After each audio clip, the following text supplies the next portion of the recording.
Also ich befinde mich gerade am Leipziger Flughafen und ja, hier geht meine Reise los. Ich werde 2 Wochen nach Madeira fliegen und mal schauen, wie ich ganz alleine mit mir selbst bin. Und der Plan ist auf jeden Fall, dass ich mit der Hängematte und mit ein paar Sachen eben draußen übernachte. Mal schauen, ob das gut klappt. Ich halte euch auf den Laufenden. Bis dahin.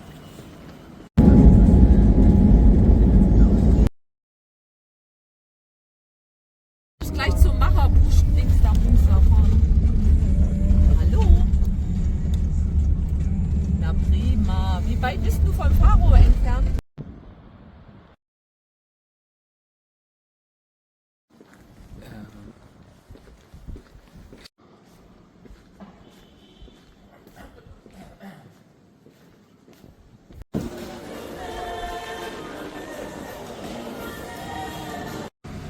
Also ich dachte, ich mache euch mal ein Update. Und zwar war es ziemlich kurios. Eigentlich wollte ich nach Funchal, Madeira, und der Flieger ist dann tatsächlich ja, 100 Mal um die Insel gekreist und am Ende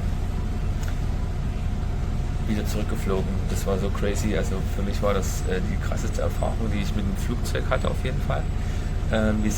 Mussten zwischenlanden in Faro und dann habe ich mich dazu entschlossen, einfach aus dem Flieger auszusteigen.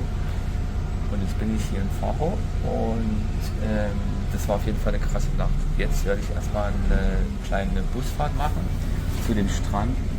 Ich wollte eigentlich laufen, aber ich bin gestern schon die Strecke gelaufen. Das war ganz schön weit, deswegen geht es jetzt mal mit dem Bus an den Strand. Bis dahin.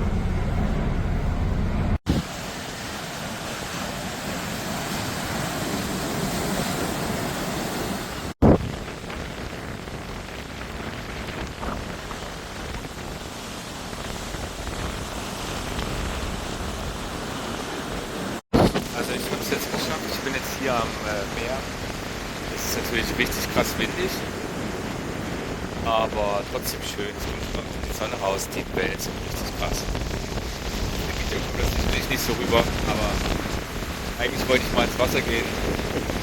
Aber das ist ein bisschen krass. Ich habe das mal in Fuerteventura gemacht. Da geht man schnell in Todesangst über, wenn man hier reingezogen wird. Deswegen weiß ich gerade nicht so richtig. Ja, also wieder richtig krass, aber es tut echt gut, weg von der Stadt zu sein. Ja, mal gucken. Also morgen werde ich dann weiterreisen, wenn ich. Und dann am Sonntag früh nach Funchal fliegen. Da, wo ich eigentlich wirklich hin wollte. Krass, ey.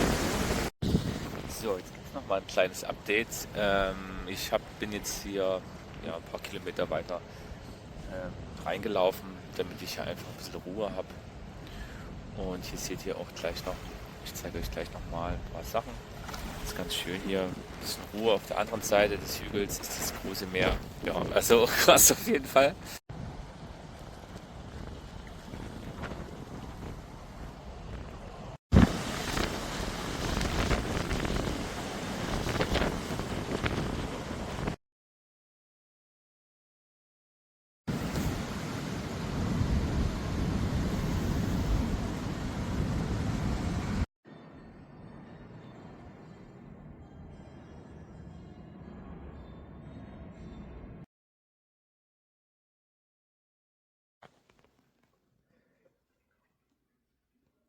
Oh, jetzt gibt es mal ein kleines Update von mir. Ich habe heute echt einen schönen Tag gehabt. Also von allen jetzt erstmal wirklich einen echt entspannteren, schöneren Tag. Die Zeit am Meer war toll. Klar, es war natürlich jetzt kein Sommerwetter, aber es war, es war schön allein zu sein. Also ohne die vielen Menschen in der Stadt. Und ich weiß auch nicht, ich habe eine Weile gebraucht, aber ich glaube, so langsam komme ich in den Urlaub an. Ist auf jeden Fall immer noch natürlich krass, was hier eigentlich abging.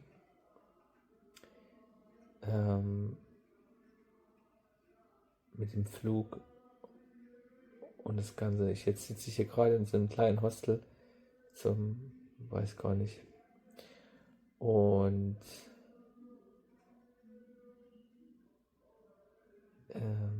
werde morgen dann nach Lissabon weiterfahren mit dem Bus.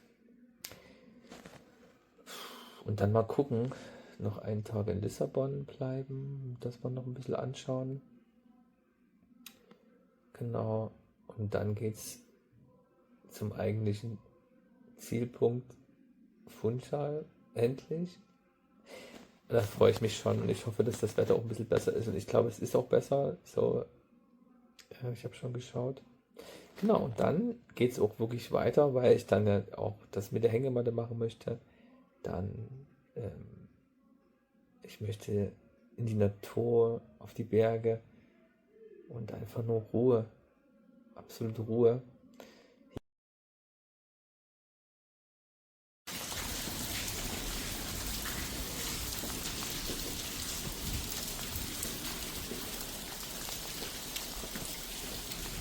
Schön. Ist richtig schön. Ist vor allem jetzt hier auch so ganz ruhig. Weil hier keiner mehr ist bei dem Regen.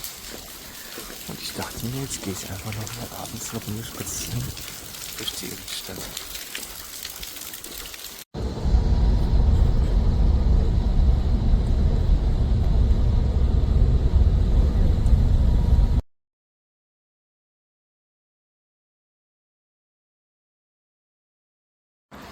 So, also ich bin jetzt tatsächlich gerade am Flughafen in Lissabon angekommen und jetzt laufe ich hier gerade zu meiner kleinen Pension und muss dann mal schauen. Ich wollte noch mal in die Innenstadt natürlich und mir die anschauen, aber mal gucken. Also ich halte euch auf jeden Fall auf dem Laufenden. Es ist auf jeden Fall spannend, riesengroßer Flughafen. Genau, mal gucken. Und dann gehe ich bestimmt noch mal irgendwo in den Park. Hier ist richtig schön, hier drüben. Genau, also bis später.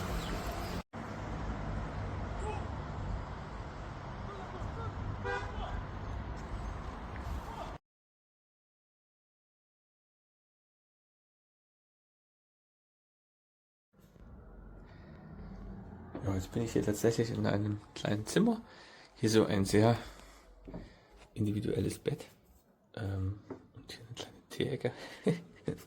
Sehr, sehr interessant auf jeden Fall. Ganz, ganz putzig hier. Da ist dann sozusagen der Waschraum. Ja.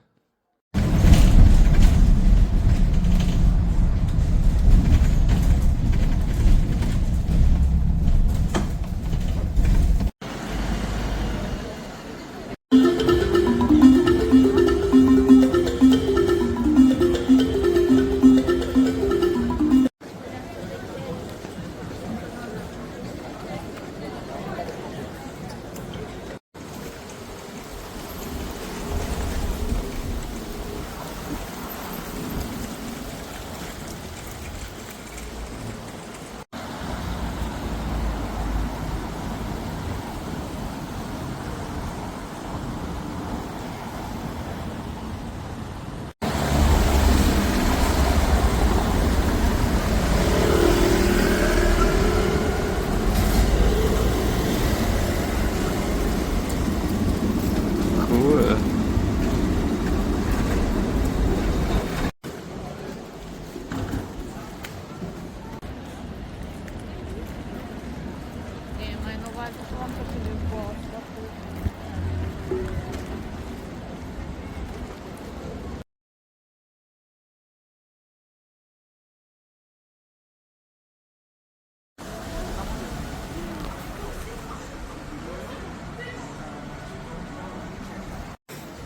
Also ich hatte gerade einen richtig schönen Moment. Ich bin durch die Innenstadt gegangen und dann hatte ich diesen Straßenmusiker gesehen, der mit Marimba gespielt hat. Und dann bin ich zu ihm, habe ihm etwas Geld gegeben und ihn angesprochen. und dann konnte ich mit ihm mal zusammen ein bisschen Marimba spielen. Das hat richtig gefetzt. Leider fing es dann irgendwann nach, weiß nicht, 15 oder so Minuten anfangen zu regnen. Deswegen musste er dann leider abbauen, aber war geil. Und jetzt laufe ich noch ein bisschen durch die Innenstadt von Lissabon. Richtig, richtig schön hier. Also hier gibt es so viel zu entdecken. Ich weiß gar nicht, wo ich anfangen soll. Und ich habe festgestellt, unten auf dem großen Marktplatz, am liebsten hätte ich da jetzt direkt Klavier gespielt. Das wäre der absolute Wahnsinn gewesen. Aber das Klavier ist nun mal nicht in meiner Hosentasche, deswegen geht's nicht. Aber ja, naja, also.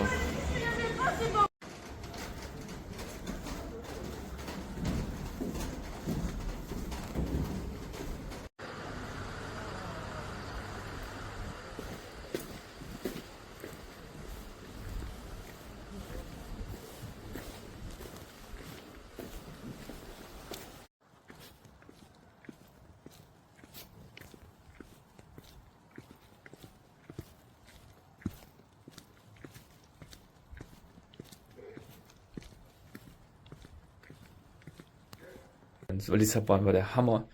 Jetzt trinke ich hier noch einen Tee und dann gehe ich einfach ins Bett. Und dann in 6 Stunden geht es ja auch schon weiter. Mal gucken. So, jetzt sitze ich endlich im Flugzeug Richtung Funchal. Bin jetzt schon voller Vorfreude, endlich dann am richtigen Ziel angekommen zu sein. Und ja, mal gucken, ich muss mir dann auf jeden Fall noch eine Pension buchen. Mal schauen, wo es mich hintreibt.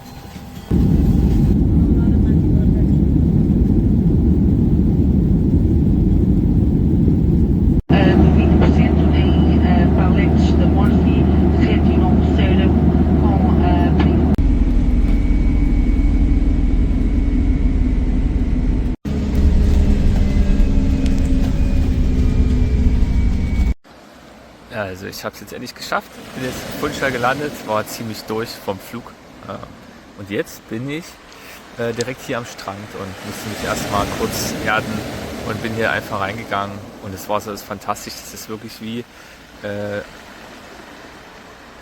an der Ostsee im Sommer, ziemlich krass.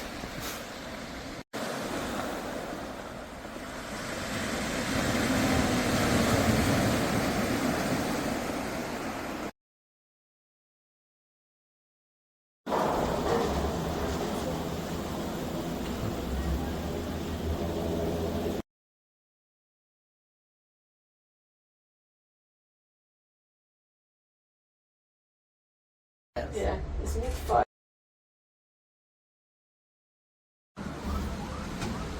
Oh, yes, okay. Alright. It's fine. My husband's like, I don't believe it.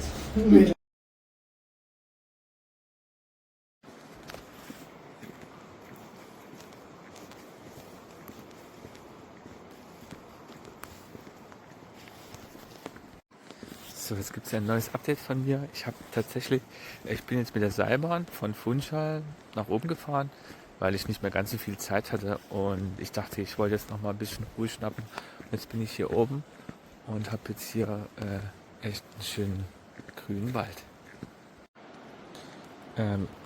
Schaut euch mal diesen Riesenbaum an, das habe ich auch noch nicht gesehen. So groß. Den habe ich zu Hause als Pflanze. Etwa 2 Meter groß. Und hier ist der gefühlt 30.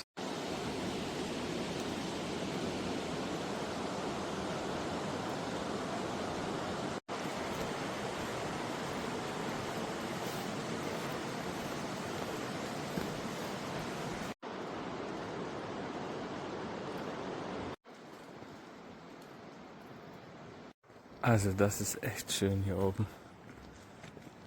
Wow. Ich bin hier ganz alleine. Weil das sozusagen ist ja schon ziemlich spät. Aber dafür hat man jetzt hier oben echt seine Ruhe. Das ist der Hammer. Da unten sieht man die Stadt. Wow.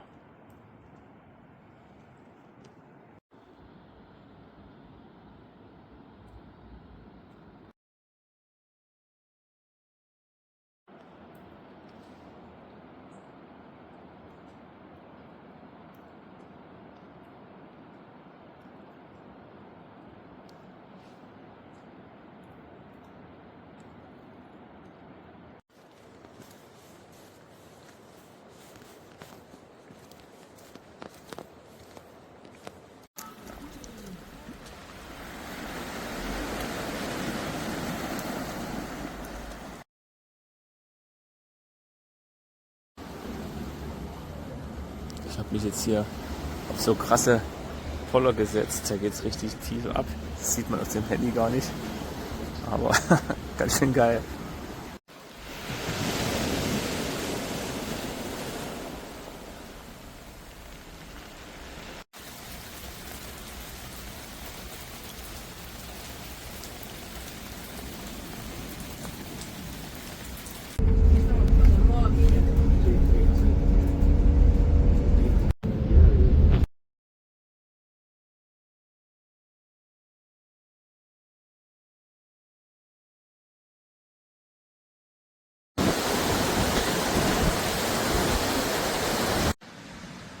So, also ich bin jetzt mit dem Bus gefahren von Funchal nach Ribeira Brava. Ich weiß nicht, ob man das so ausspricht, aber naja, jedenfalls die Busfahrt war echt schön. Ging eine Stunde etwa, kostete 2,30 €, super entspannt. Und jetzt bin ich hier an dem Strand. Genau, mal gucken, wo es mich heute hintreibt. Mal sehen, was ich tue. Jetzt bin ich erstmal hier. Also so sieht es hier aus. Das ist echt krass. Es ist wirklich komplett leer. Das ist echt krass. Januar. Ist wirklich niemand.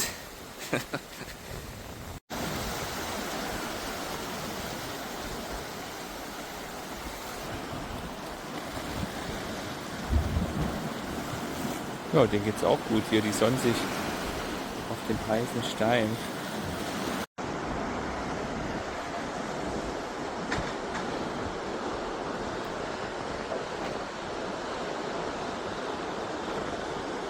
Also ich werde heute noch wandern gehen, hoch auf den Berg. Ich wollte mal so in Nevada mir anschauen. Mal gucken, wie das ist. Ich werde etwa eine Stunde benötigen. Mal schauen, wie das klappt. So, genau. Und ansonsten habe ich jetzt eine Pension unten gebucht. Vielleicht werde ich heute Abend noch etwas kochen. Da ist nämlich eine kleine Küche. Mal schauen. Aber richtig geil. Geiler Ausblick, schön warm. Ich war vorhin baden. Tipptopp. Kann ich echt empfehlen. Ich habe hier gerade ein kleines Häuschen gesehen und es sind Ziegen drin. Ich glaube, die waren so erschrocken wie ich.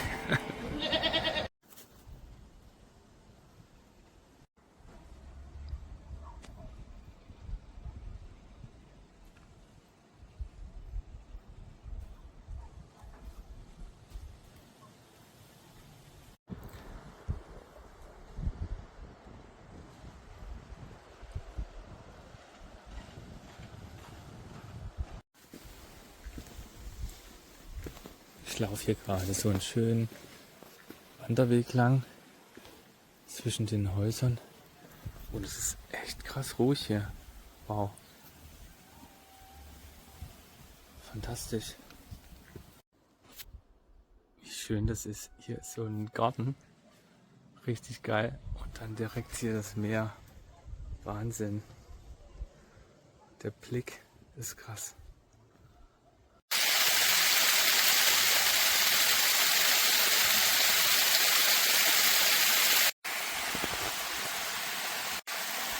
Ich glaube, ich bin hier auf so ganz alten Wegen.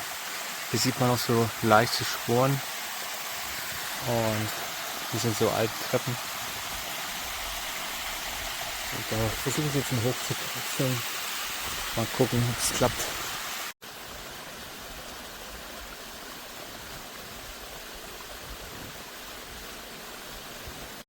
Hier ist zum Beispiel so eine Wand, da tropft es so aus dem Stein heraus. Und wenn man jetzt eine Flasche drunter halten würde, dann kann man sicherlich das Wasser problemlos trinken, weil es gefiltert wird durch den Stein. Das ist krass. Also sickert wahrscheinlich irgendwo durch. Aber ganz sicher sein kann man natürlich nicht, weil hier sind ja auch Häuser.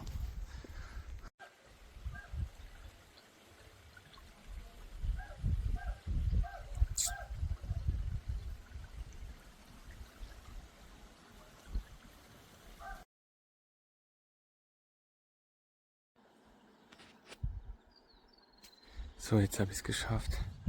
Ich weiß nicht, wie lange es war. Ich glaube 1 Stunde oder 1,5. Jetzt bin ich hier oben. Aber ich gehe wahrscheinlich noch weiter. Da ist noch ein kleines Stück. Mal schauen. Gerade mache ich eine Pause. Ich esse jetzt hier ein bisschen mein Brot mit Käse. Da kommt ein Hühnchen an. Aber ich glaube, ich kann ihm nichts geben. Oder dem Hühnchen. Dem Hahn. Ah ne, ist ein Hahn. Hallo.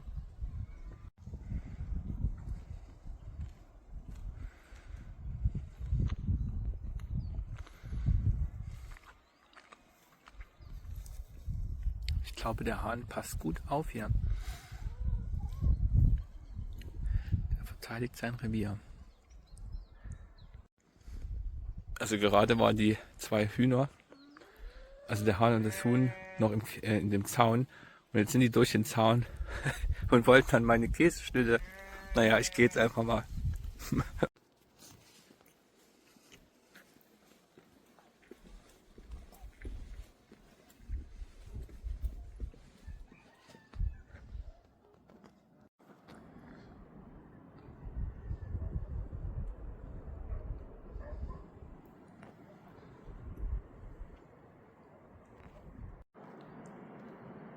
Also von hier oben hat man einen atemberaubenden Blick. Hammergeil. Wahnsinn. Es hat sich echt gelohnt, hier so weit hoch zu gehen. Und jetzt laufe ich hier immer noch an diesen kleinen Levada lang. So nennt sich das ja irgendwie. Also entschuldigt, wenn ich hier irgendwie was Falsches erzähle. Aber so ist mir das zumindest zu Ohren gekommen. Genau. Und mal schauen, ich will eigentlich gerne noch dahinter. Mal sehen, ob ich das noch schaffe heute.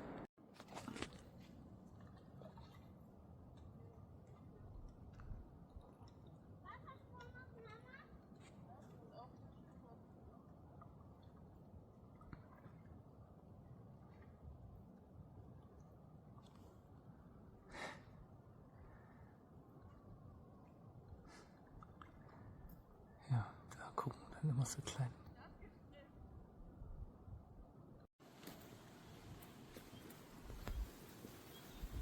Das ist echt so schön hier in den Wegen. Ich hätte nie gedacht, dass es so ruhig ist.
Nee. Hey. Hallo.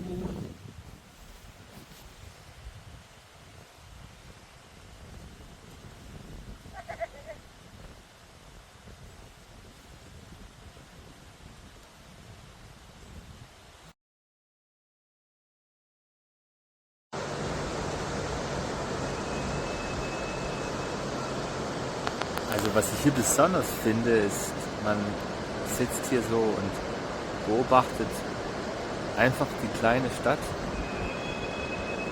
Und das Außen finde ich echt toll. Und dann ja, hat man so das Gefühl, so in der mittendrin zu sein, aber irgendwie auch, also für mich sieht das dann irgendwie aus wie so eine Spielzeugeisenbahn. Ich weiß nicht, ob ihr das kennt. Ich hatte früher eine. Und dann, man sieht so überall, wo was los ist, auch da oben mit den Autos. Irgendwie schön. Also sehr meditativ, trotz Stadt sozusagen.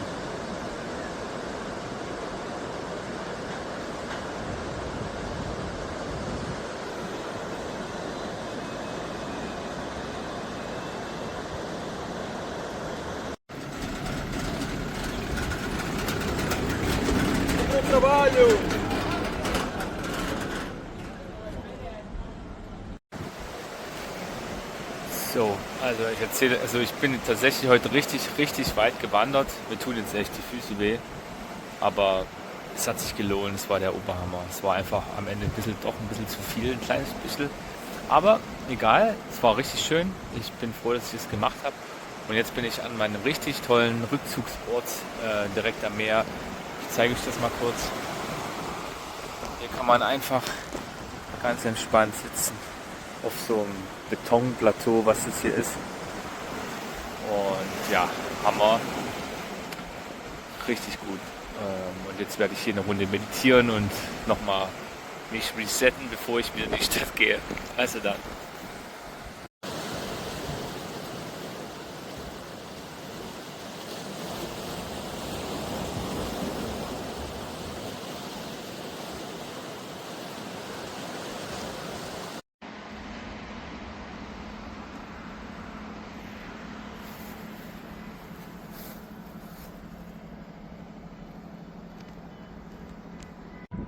Also ich bin jetzt hier tatsächlich mal so einen Berg hochgeklettert. Hier an der Spitze. Und hier geht es natürlich richtig krass ab. Hier unten ist irgendwie so ein Hafen. Und ja, hier drüben ist der Strand. Auf jeden Fall krass. Hier hört man die Stadt auf jeden Fall wesentlich lauter. Aber ich werde mich jetzt mal hier hinsetzen auf diesen schönen Fleck und eine Meditation machen.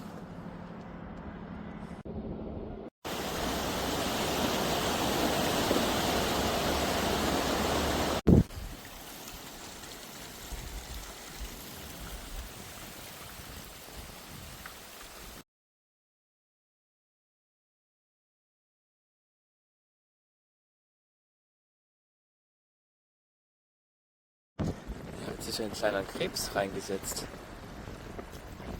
Ich bin selbst sehr erschrocken, weil er auf einmal rausgesprungen kam. Die krabbeln hier überall lang.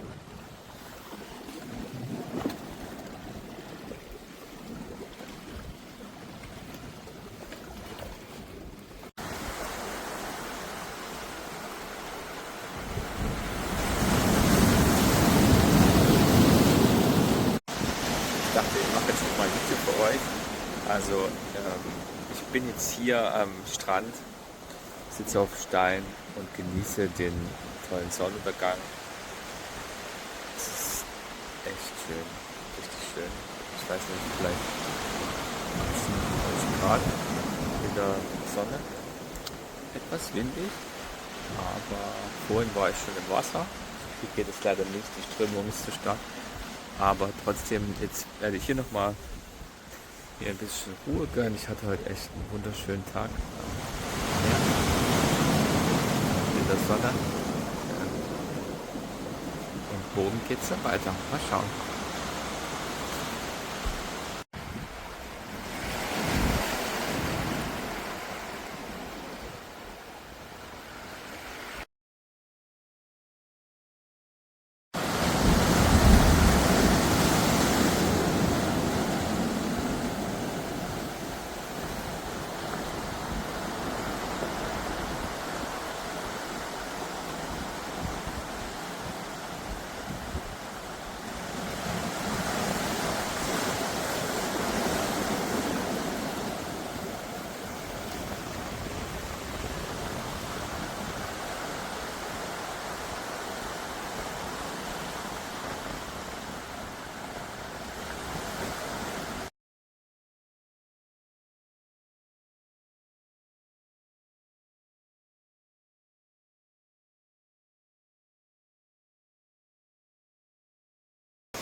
habe hier gerade echt was entdeckt über mir. Die kennt man ja. Cool. Die wachsen hier auch einfach so. Also ist es der Oberhammer. Ich habe hier wirklich so einen Weg entdeckt. Bin einfach irgendwie losgelaufen und dann habe ich da so eine Lücke entdeckt und dachte, jetzt gehst du hier einfach mal lang. Also dieser riesige Stein hier, der ist hundertprozentig da oben rausgebrochen. Das ist krass.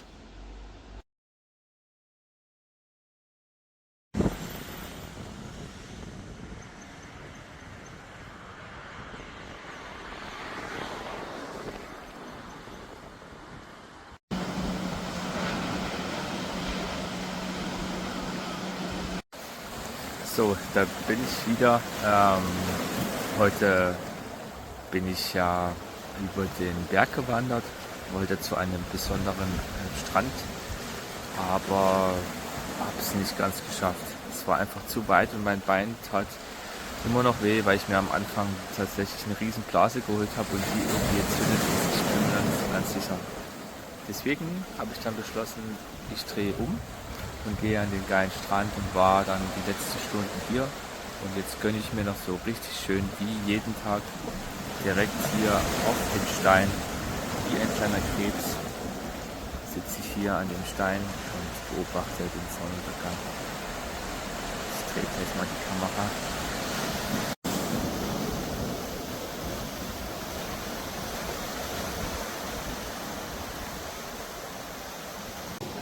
Ist das nicht der Hammer? Ja, also jeden Abend und entspanne mich und meditiere und lang kann ich. Macht überhaupt nichts aus. Finde ich mega.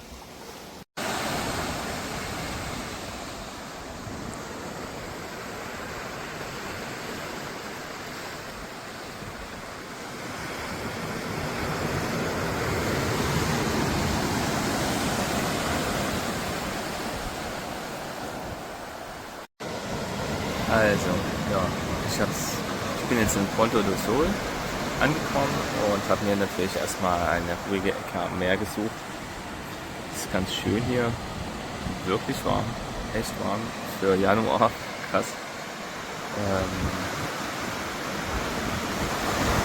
Ja, was soll ich sagen, also ich habe tatsächlich Probleme mit meinem Fuß, also die Blase, die hat sich so teilweise entzündet.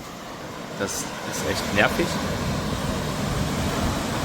Dadurch kann ich nicht ganz so geil wandern jetzt, wie ich mir das vorgenommen hatte. Und die Möglichkeit mit der Hängematte hier zu übernachten, irgendwo draußen an der Seite, ist ja nicht richtig möglich. Und ja, das ist natürlich, finde ich schon sehr schade, weil ich mir das vorgenommen hatte. Aber jetzt versuche ich trotzdem das Beste draus zu machen. Dann schauen wir mal, wie es weitergeht. Und was ich jetzt noch vergessen hatte, also ich bin ja jetzt schon 8 Tage alleine und heute Morgen hatte ich schon ein bisschen zu tun mit meinen Gedanken. Immer noch ein bisschen, gar nicht so einfach. Also 2 Wochen alleine sein ist auf jeden Fall schon eine Hausnummer, aber ich habe mich mittlerweile daran gewöhnt und komme immer besser damit klar. Ich glaube, irgendwann ist es einfach, man gewöhnt sich daran. Ja, ist krass. Genau. Was mir jetzt noch fehlt, ist so, ich suche die absolute Einsamkeit hier. Ist nicht so richtig gegeben. Es kommen immer doch mal 1, 2 Leute vorbei. Aber ich habe schon geschaut, an der Küste komme ich nicht lang. Das ist nicht möglich. Da bräuchte ich ein Boot oder irgendwas, was mich irgendwie weiterbringt zum nächsten Mini-Strand. Genau. Deswegen lebe ich jetzt erstmal damit. Und ja. Meditiere wahrscheinlich auch gleich erstmal nochmal, um meine schlechten Gedanken ein bisschen wegzukriegen, die mich die ganze Zeit ein bisschen nerven. Seit heute Nacht. Ja. Aber das Wetter ist echt geil hier. Und ich werde auch gleich nochmal ins Wasser gehen. Also für Januar der Oberhammer, wirklich. Also ich möchte überhaupt nicht meckern. Nein, ist trotzdem manchmal, es ist schon schwer mit den Gedanken. Kennt ihr vielleicht.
Kennt ihr das, wenn ihr an einem schönen Ort wart und dann jetzt an einen neuen Ort gekommen seid und dann euch irgendwie nicht so richtig wohlfühlt? Also so, ja, meine Gedanken sind so, scheiße, wäre ich vielleicht doch einfach da geblieben, wo ich war, da fand ich es schön und ich habe mich wohlgefühlt. Und hier ist es auch schön, auf jeden Fall. Aber irgendwie denke ich so die ganze Zeit, vielleicht gehe ich doch wieder zurück in den nächsten 2 Tagen.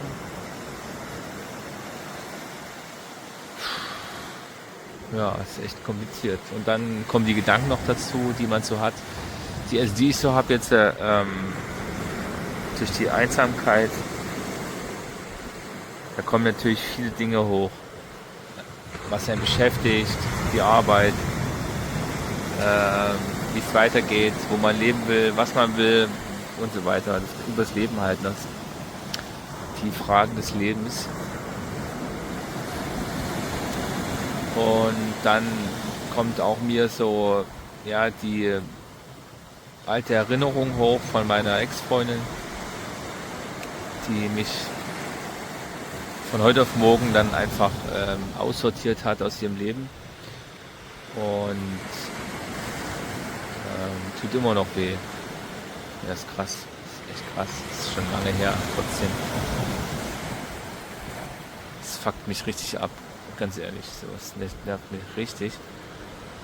Irgendwelche Loslassprozesse probiert und alles Mögliche und trotzdem kommt dann in solchen Momenten dann sowas nach oben nochmal, um dir nochmal richtig zu zeigen, ey, da kannst du nochmal reingucken, schön. Denke ich dann, klasse. So, ich will eigentlich hier nur meine Ruhe, meinen Urlaub genießen und ja, oh nee. Oh, es ist so, naja. Aber hey, ich muss mich dann immer wieder ein bisschen resetten, so wie ich bin an einem schönen Ort. Es ist relativ warm. Ich sitze hier gerade am Meer. Ich bin einfach noch eine Runde gelaufen, weil ich meine Gedanken und da, wo ich jetzt bin, ist es laut und es nervt mich auch noch. Also, hier am Strand kann ich nicht pennen, weil mir eine Seite kann das Meer mich verschlingen. Ich habe hier gerade schon gesehen, dass die Flut auch bis hier hochkommt. So. Und dahinter ist ein 500 Meter hoher Berg, komplett steil, Küste, da bröckelt immer was ab. Also das ist zu riskant, mich da irgendwo hinzulegen. Das mache ich nicht. Also das ist mir zu krass. Also es muss schon ein bisschen sicher sein, dass man auch entspannt schlafen kann. Ja, deswegen schaue ich mal. Ich bleibe jetzt 2 Tage hier. Werde morgen versuchen nochmal zu wandern. Meine Blase oder meine 2 Riesenblasen, die ich habe. Die eine ist etwas besser geworden, die andere ist immer noch so ein bisschen, aber ich habe das Gefühl, die Entzündung geht zurück. Und das ist wirklich eine Riesenblase direkt direkt auf dem Fuß, wo man halt drauf tritt. Und ich will es aber nicht die ganze Zeit rumhängen.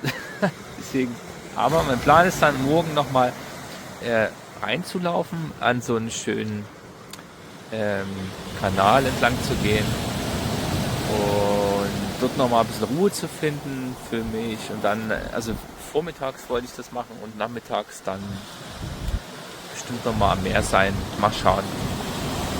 Genau.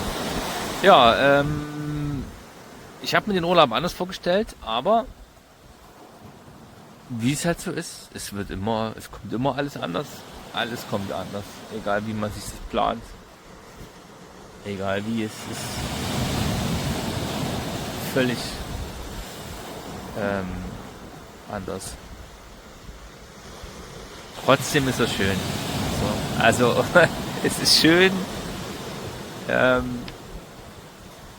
aber meine Gedanken, die sind manchmal echt super anstrengend.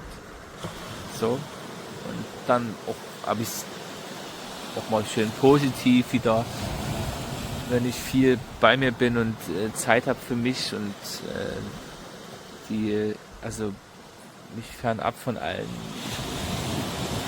aufhalte, dann geht es. Aber sobald ich wieder so, ja, Stadt, laute Straße, dies, das, dann Tunnel und weißt du, Geier, das ist mir dann zu extrem. Ja, wow, das ist also mein längstes Mal alleine. Aber es wird besser, auf jeden Fall. Also ich merke schon einen Unterschied zum ersten Mal. Nee, das zweite Mal mache ich jetzt schon. Einmal eine Woche Türkei, dann war ich mal eine Woche in Griechenland. So. Und diesmal 2, das ist schon eine Hausnummer.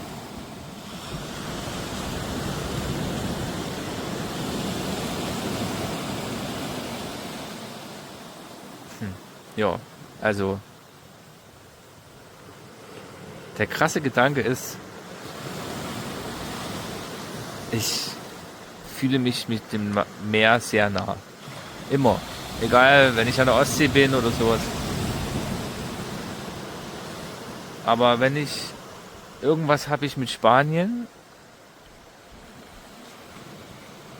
und Portugal,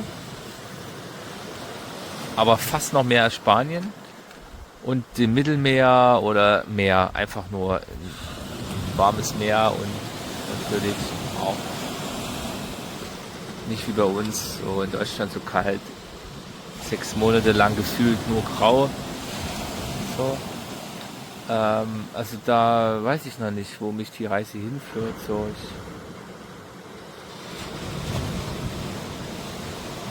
muss ich nochmal in Ruhe drüber nachdenken. Aber ja, das ist auf jeden Fall eine neue Erfahrung, die ich hier mache. Wieder anders. Entschuldigt das Bild, ich habe jetzt kein Licht oder sowas hier dabei. Im Hintergrund sieht man nur so ein bisschen Licht noch von so einem Haus hier oben. Genau, ja, also genau, das wäre es erstmal für heute. Bis dahin, ciao. Gehe ich nochmal die Mieze besuchen hier. Mal gucken, die war heute Nachmittag schon mal da.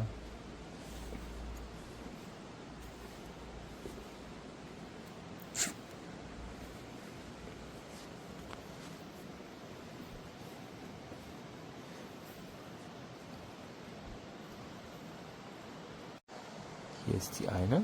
Oh, da ist auch noch eine. Habe ich erst gar nicht bemerkt. Die hat sich nämlich gar nicht bewegt. Also was wirklich krass ist, die Innenstadt ist komplett leergefegt. Komplett. Also da laufe ich komplett alleine durch. Das ist total crazy. Ich kann mir nur ansatzweise vorstellen, wie das hier im Sommer ist. Das ist ja... Aber jetzt ist es echt krass. So, jetzt bin ich nochmal hier zur Kirche hochgelaufen.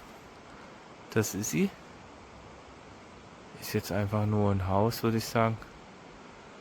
Ja, aber wer weiß, wie das drin aussieht. Und hier sieht man die Stadt von oben. So bunt geschmückt zur Weihnachtszeit.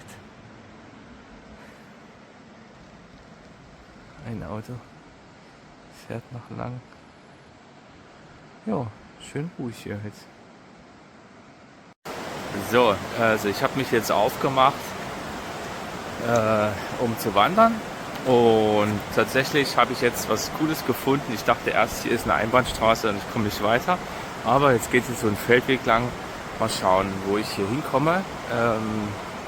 Ich versuche jetzt so weit wie es möglich ins Inland zu laufen. Da ist dann anscheinend ein Wasserfall. Und dann mal gucken, genau, wie ich da hinkomme. So vom Gefühl her fühle ich mich so ein bisschen krank. Mein Fuß tut noch weh. Aber ich hatte einfach keinen Bock, jetzt irgendwo rumzusitzen. Und deswegen, hier ist es echt schön. Kein einziger Mensch, kein Tourist, nichts. Man findet diese Ecken auch. Nur muss man natürlich eine Weile suchen. Aber ja. So, dann laufe ich mal ein paar Stunden. Bis dahin. Schaut mal, so schön ist das hier. Rechts von mir der kleine Fluss und über mir die Berge und einfach nichts. Kein Haus, kein Mensch. Genial.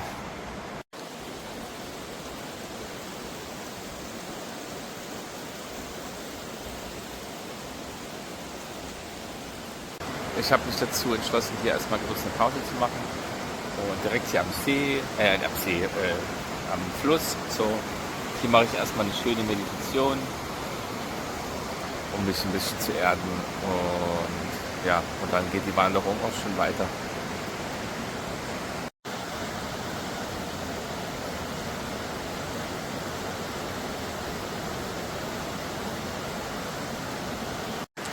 Also wisst ihr, das ist ein super schöner Ort hier, den ich jetzt gefunden habe. Und ich denke die ganze Zeit darüber nach. Am liebsten würde ich jetzt hier irgendwo in den nächsten Nächten nochmal übernachten. Aber ich merke, dass selbst am Tag, es ist jetzt irgendwie 9 Uhr morgens, immer ein leichter Wind durchgeht.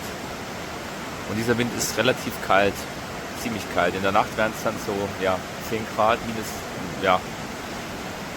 nicht minus, sondern 10 Grad. Und das Problem ist nicht die Gradzahl, sondern der leichte Wind, der die ganze Zeit durchgängig weht. Und da kühlt man dann ganz langsam aus.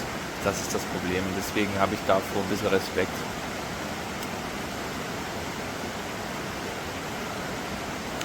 Ich habe mir das doch ein bisschen anders vorgestellt. Ein bisschen wärmer, ein bisschen weniger, aber es ist echt krass. Hier oben hat man so einen leichten Wind von oben und an der Küste hat man einen Wind vom Meer. Ja, klar. Aber so ist das. Ich muss mir halt überlegen, ob mir das wert ist, dass ich dann vielleicht die ganze Nacht friere und ob ich krank sein möchte. Weiß ich nicht. Aber Bock habe ich schon. Aber vielleicht ist die Jahreszeit Anfang Januar einfach nicht die richtige für so eine Aktion.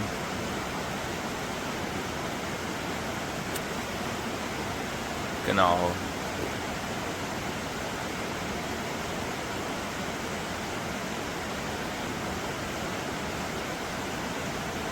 Ich denke nochmal darüber nach.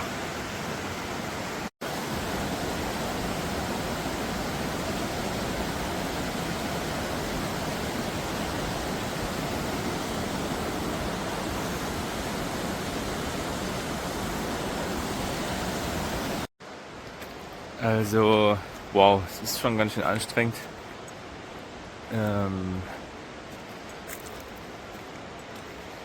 Und ich mache mir ein bisschen Sorgen wegen meines gefühlten Fiebers so.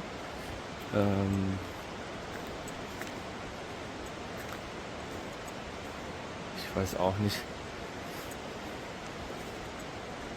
Aber ich habe einen echt geilen Hängemattenplatz gefunden. Genau, da muss ich mal gucken. Geil ist das schon. Nur der ist etwas geschützter, da weht der Wind nicht so. Und ja, mal gucken, ob ich das dann morgen mache. Ansonsten ja, mache ich mir nur ein bisschen Kopf, ob das Gefühl der Krankheit so von allgemein einer Krankheit ist oder ob das von meinem Fuß kommt und durch die Entzündung. Ich weiß es nicht so richtig. Ich bin jetzt kein Arzt. Google oder ChatGPT konnte mir auch nicht wirklich weiterhelfen. Aber ich habe jetzt mir so ein Ziel gesetzt, ganz weit oben zum Wasserfall zu kommen. Und da kämpfe ich mich jetzt durch. Am liebsten würde ich mich hier auch einfach hinlegen, aber ja, da kämpfe ich mich jetzt durch. Ich weiß nicht, 3-4 Kilometer sind es noch. Und genau, was ich noch sagen wollte ist, es gibt immer wieder so schöne, hier gibt es wenigstens ein paar Bäume für die Hängematte, aber es ist alles klamm, alles nass, leichter Wind und dadurch macht es natürlich schwieriger, die passende Stelle zu finden, damit man nicht auskühlt. Ne? Also ich möchte jetzt nicht unbedingt aus meinem Urlaub komplett fertig zurückkommen. Das hatte ich jetzt nicht vor. Aber ich schau mal, wie es morgen bei mir aussieht. Wenn die Erkältung ein bisschen zurückgeht, dann habe ich mehr Power und dann kann ich vielleicht das auch problemlos durchstehen. Mal schauen. Ja, ansonsten super schöner Tag. Gedanken kommen und gehen. Nerven trotzdem ein bisschen. Aber Laufen hilft. Genau. Also was echt krass ist, an Wasser hapert hier auf jeden Fall nicht. Das ist ja Wahnsinn. Hier kommt überall was runter. Da oben ist auch noch ein Wasserfall.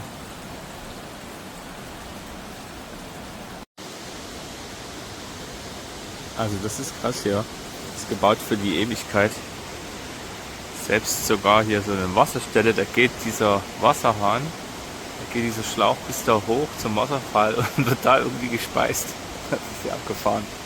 Das geht, ich habe es gerade schon getestet.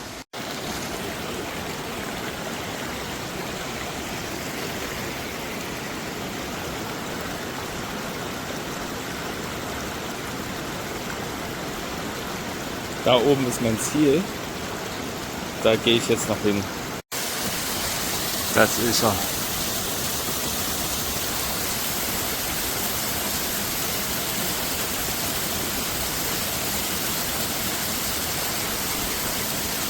Ja, naja.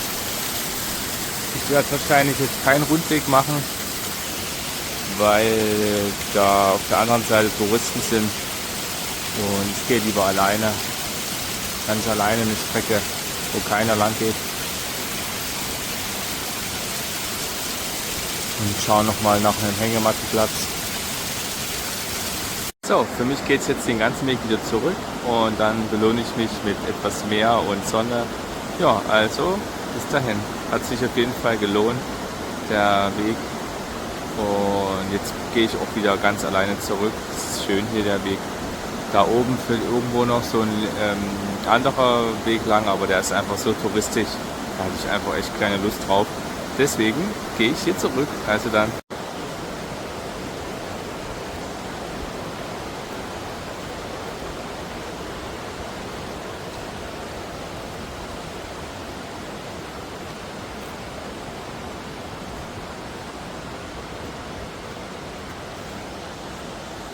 Ich bin hier gerade abgebogen und da habe ich das hier gefunden in so einer Kuhle.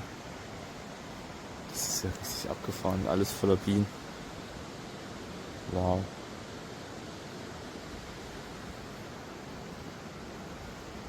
Das sind bestimmt Tausende. Krass.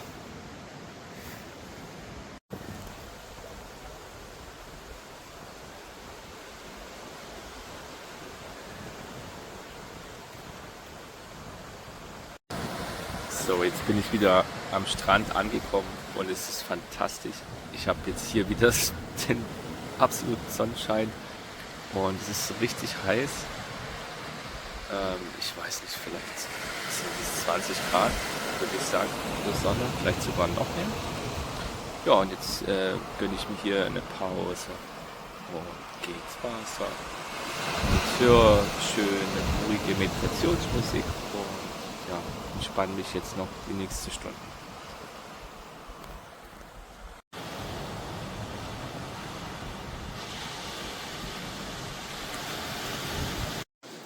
Also dieser Tunnel hier, der ist wie so eine Tropfsteinhöhle. Das ist ja wirklich krass. Kommt überall runter. Ja, das Wetter ist wieder zugezogen.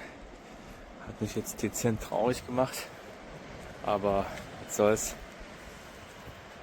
Bin ich jetzt aufgestanden und bin jetzt noch mal einen kleinen Pfad hier entlang an der Küste. Und jetzt habe ich mir noch mal hier so einen richtig geilen Blick gesucht und gefunden.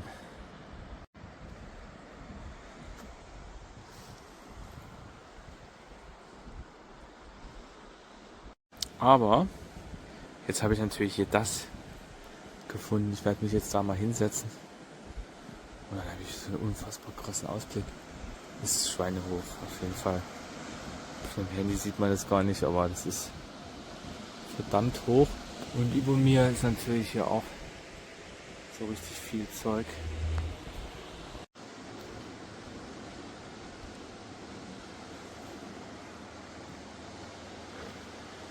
Also die Wege sind hier auf jeden Fall echt krass. Richtig schmal und dann geht es hier so richtig brachial nach unten. Also, ja, da darf man auf jeden Fall, muss man immer ein bisschen gucken. Also ich glaube, ganz ungefährlich ist das auf jeden Fall hier nicht. Jetzt sieht man überall die Steine, die hier unten rumliegen. Und da, wo ich gerade lang bin, naja, passt schon, aber das ist schon krass. Ja, eigentlich wollte ich hier unten an den Strand, aber abgesperrt. Da unten nämlich dieser schöne Strand, wo ich ganz alleine wäre. Aber leider ist hier wieder eine Absperrung. Ich könnte natürlich jetzt drüber klettern, an der Seite entlang. Das ist jetzt nicht so schwer. Aber ja, den Ärger möchte ich mir jetzt auch ersparen. Schade. Da schaut man da unten, wie schön die Strände sind. Ne? Ganz alleine wäre man da. Aber man kommt halt nur an bestimmten Stellen runter. Und ja, da wo ich jetzt runtergehen wollte, geht's nicht. Und da hinten ist kein Durchkommen mehr. Also es ist einfach schon ein bisschen schade, dass das an den Orten, wo man eigentlich gern sein will, abgesperrt ist. Ich habe mich vorhin hier gewundert, warum auf dieser Straße gar kein Auto kommt. Und ja, 1 Kilometer weiter hinten ist die ganze Straße voller Riesensteine. Kein Wunder. Das erklärt so alles.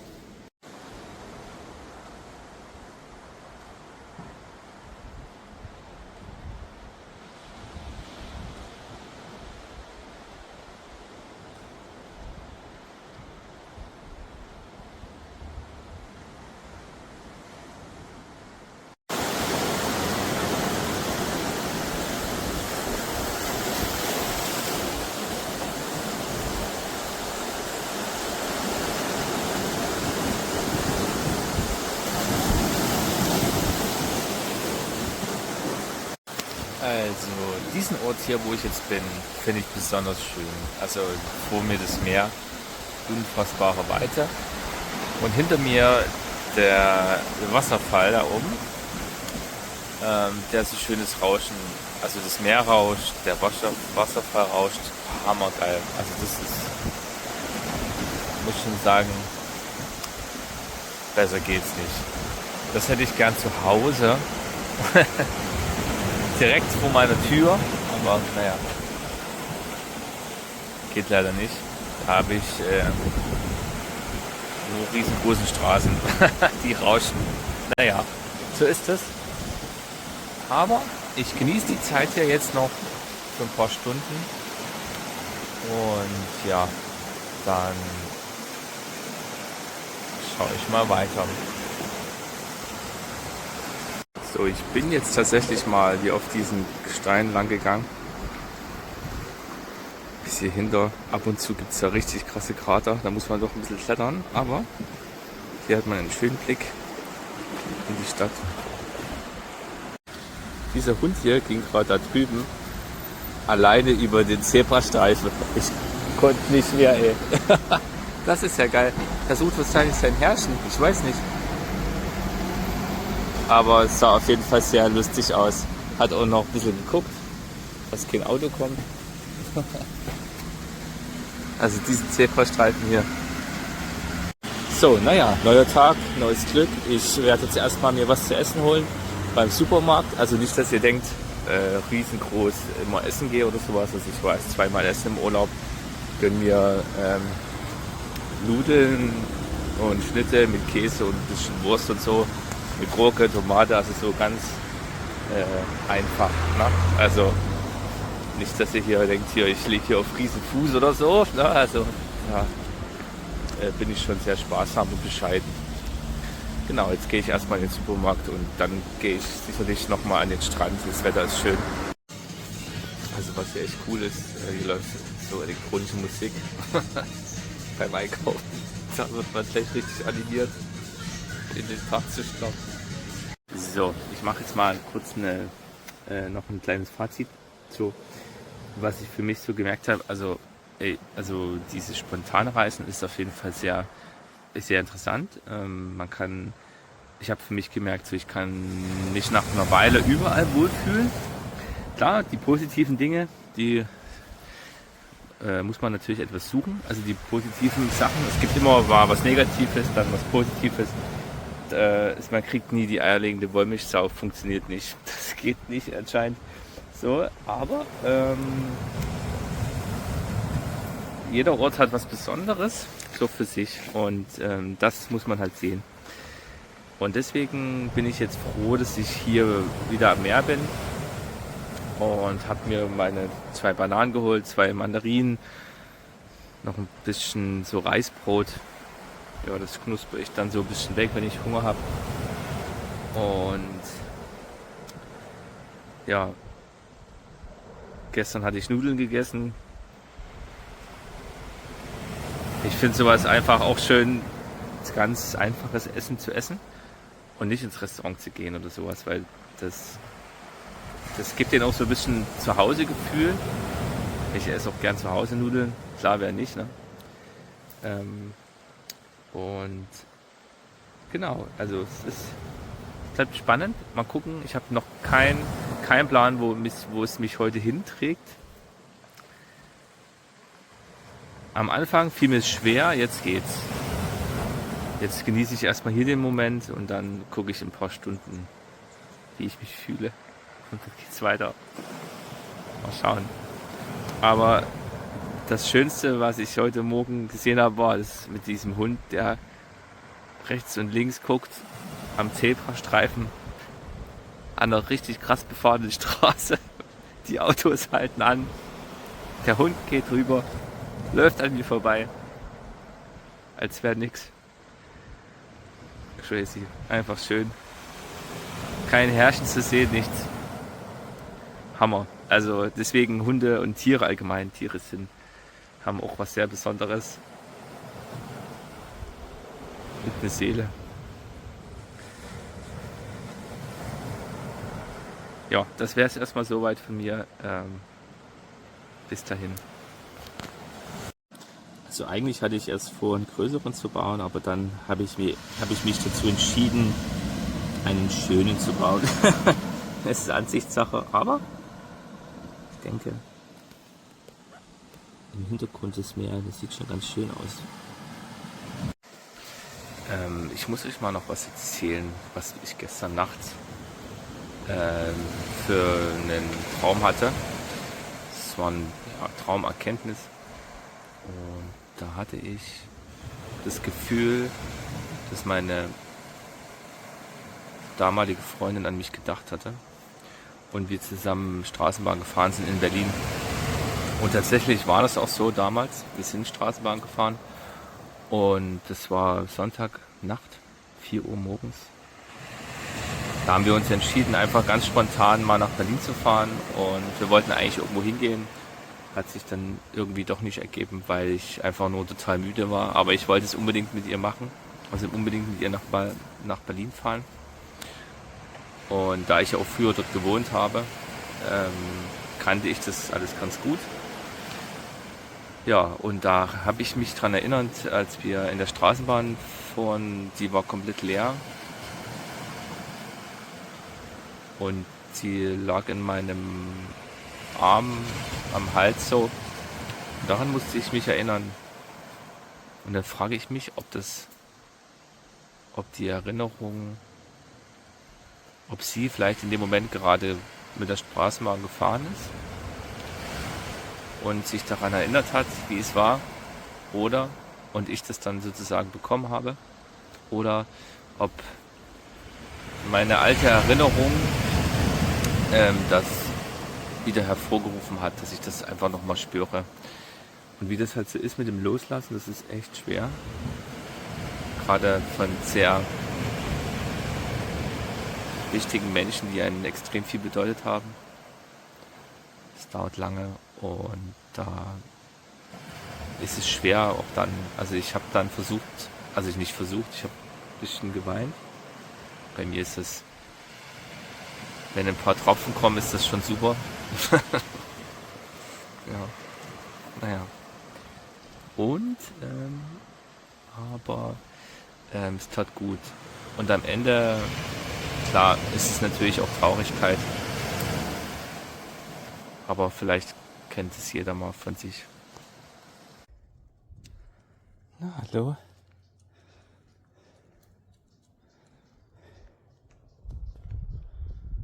Ja, ich gehe jetzt erstmal zum neuen Ort, neuen Unterkunft. Mal gucken. Ich muss hier noch einen Berg hoch. Der Hund, der ist hier gerade ganz niedlich.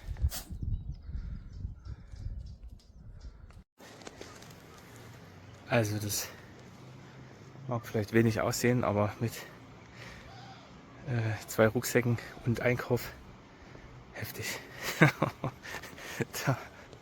ist schon ganz schön hoch.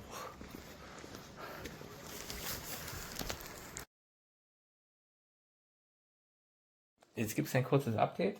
Und zwar bin ich jetzt in einer Unterkunft, habe ich mich eingemietet, damit ich meine Wäsche waschen kann, weil ich habe eigentlich nur meine Technik mit und Equipment. Und da bleiben nur ganz wenige wirkliche Sachen. Und die wasche ich jetzt erstmal in der Waschmaschine mit etwas Shampoo. Naja, mir bleibt nichts anderes übrig. Und jetzt mache ich mir ein Müsli, setze mich draußen auf die Terrasse und dann gönne ich mir noch ein bisschen Sonne. Obwohl ich schon ein bisschen rot bin. Aber lieber jetzt als dann in Deutschland müsste ich noch ein bisschen länger warten. Genau, deswegen, ja, also dann.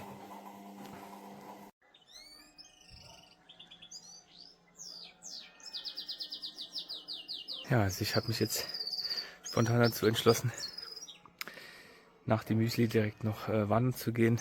Ich werde jetzt hier, weiß nicht, etwa 4 Kilometer Richtung zu einem Levada-Eingang laufen und dann mal noch den komplett durchgehen. Ich hoffe, ich schaffe das noch. Die Sonne ist nicht mehr ganz so lang da. Muss ich mich ein bisschen ranhalten. Aber ich habe auch Bock, das mal im Dunkeln auszuprobieren. Ich habe eine Lampe dabei, eine Stirnlampe, die ich mir dann bei Problemen dann an die Stirn machen kann. So, ich habe ihn schon gefunden. Ich dachte, es geht erst später rein, aber geil, hinter mir die Sonne und vor mir da übelst schön. Also wirklich. Ja, da laufe ich jetzt mal, weiß nicht, 1-2 Stunden. Ich bin mir nicht sicher, wie lange er ist. Mal schauen.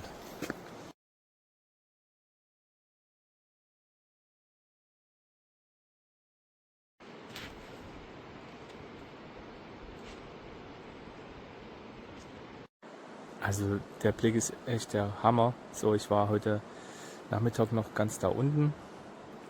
Und ja, jetzt laufe ich hier mal schön entlang und ein paar Sachen loswerden.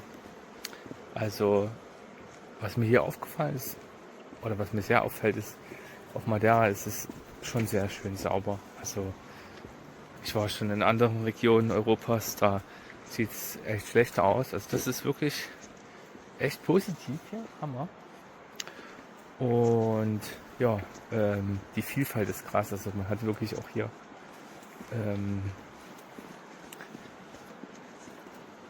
eigentlich alles. Also von der Vielfalt der Pflanzen, dann viel Grün, unten die pure Sonne.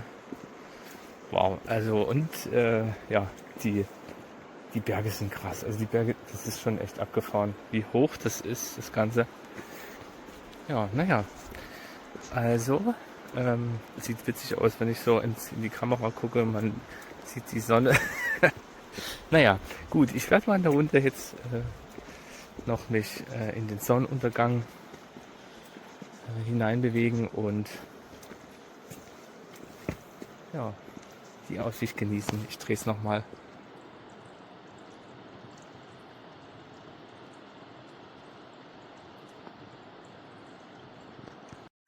So, die Sonne ist fast weg. Da wird es natürlich gleich ein bisschen kälter.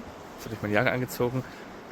Und das Schöne ist jetzt aber wirklich, ich muss immer nach unten gucken. Das Schöne ist, dass ich jetzt hier 100%ig alleine bin.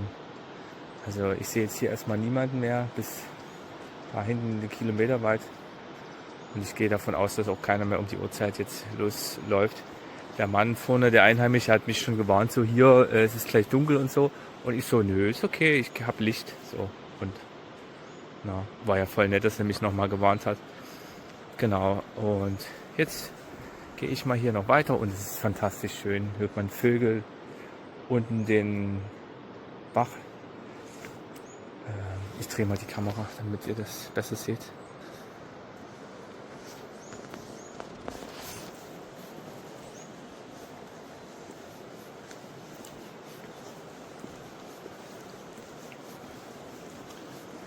Also eigentlich wollte ich ja nicht unbedingt einen Reiseführer machen, sondern eigentlich nur persönliche Dinge teilen. Aber so langsam wird es einer. Egal, es ist wie es ist. Und genau.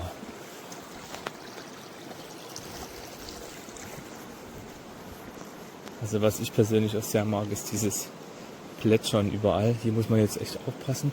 Hier geht es bombastisch nach unten. Also muss ich nachher auf jeden Fall gut mit der Lampe umgehen. Auch so lockere Steine. Aber alles möglich. Wisst ihr, ich hatte früher eine Eisenbahn. Ich war so Modellbahnbauer. Habe so die Modellgröße TT gehabt. Und es erinnert mich irgendwie daran, der Berg da drüben. Ich habe oft dann auch so einen Berg modelliert mit Backpapier und Leim. Ne, was war das? Das war Tapetenpleister. Genau. Und dann hat man so ein bisschen Wiese drauf gestreut, ein paar Bäume, ein paar Büsche hingemacht. Und es sieht ungefähr genauso aus. Ja, also echt schön, richtig schön hier.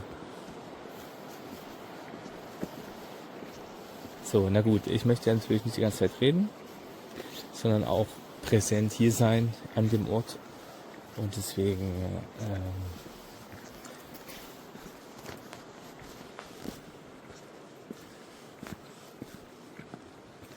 ja,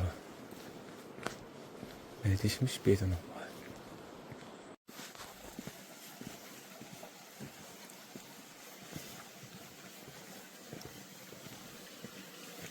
Also in Wirklichkeit ist das schon dunkler, aber die Belichtung, die regelt das hier. Ich finde es echt schön, vor allem überall, wo man hingeht, hört man das schöne Geräusch, das Wassergeräusch, Plätschern. Fantastisch. Vögel habe ich schon gesehen. Das riecht hier so, ja klar, tropisch. So, ne? Also hier gibt es ja Pflanzen, die gibt's bei uns, die stellt man bei uns ins Zimmer. Ne? Und ja. Also die wachsen hier einfach so. Kennt ja jeder sicherlich. Ja. Ja, ist echt fantastisch, hier alleine lang zu gehen. Und jetzt geht es mir auch gut, so gedanklich ist echt toppi so. Also ich habe heute nochmal richtig lange meditiert am Strand. Manchmal ist das schwer, wenn da andere Leute zusehen und gucken, sich trotzdem auf sich zu fokussieren. Aber mit der Zeit gelingt einem das immer besser. Ja, jetzt hier nochmal so einen fantastischen Ausblick. Wow. Hammer. Ja, jetzt wird es wirklich schon langsam dunkel. Aber ich habe eh Bock auf Dunkelheit. Ab und zu gönne ich mir das. Mal nachts im Wald oder so irgendwo ganz einsam zu sein im dunklen Wald und dann die Geräusche zu hören, zu folgen und so ein bisschen die Natur auf sich wirken zu lassen. Und es ist am Tag anders als natürlich in der Nacht. Da sieht man natürlich auch andere Tiere. Ja. Deswegen bin ich gespannt. Ja, wow, Mann. Also es ist schon so unfassbar schön, der Blick.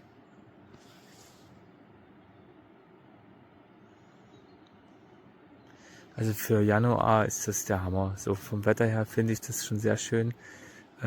Ich war vier Stunden am Strand, hatte 3 Stunden pure Sonne, irgendwie sowas.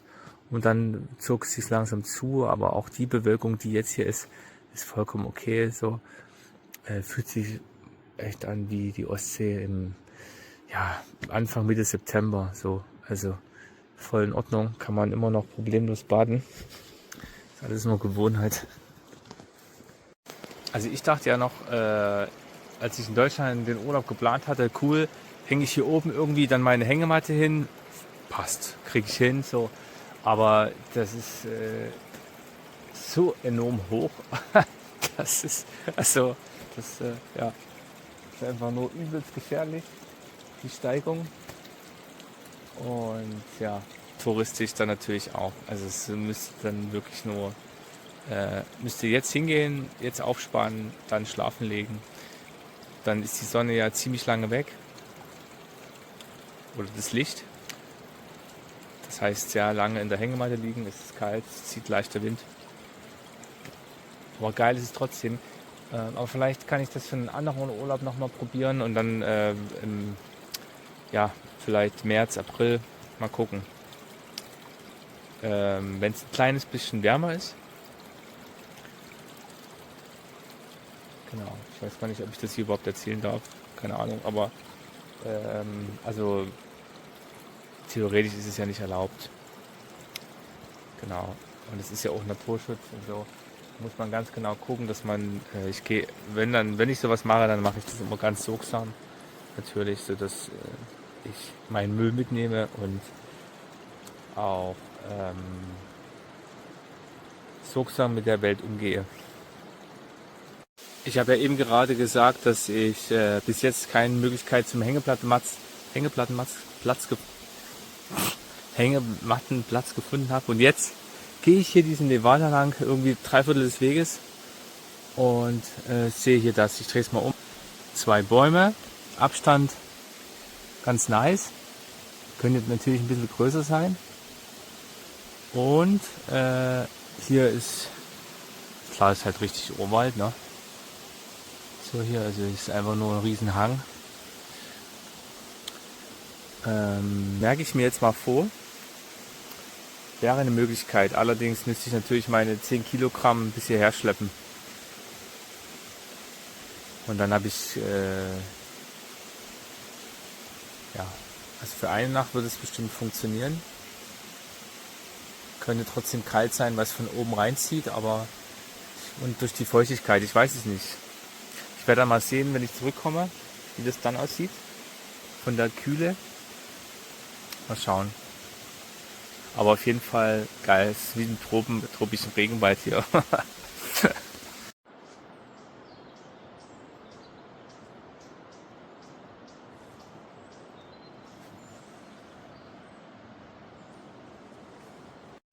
Also das hier ist der Weg und vielleicht sind das ungefähr 50 Meter bis nach unten. Also man muss wirklich ganz genau gucken, wo man hintritt, damit man nicht abrutscht. Ne? Aber geht schon alles. Man muss einfach aufmerksam sein. Ich kann auf jeden Fall jetzt keine Videos mehr machen und rumlaufen. Das ist mir zu gefährlich. Auf dem Video ist es super hell, aber das ist einfach nur diese eigenartige Belichtung.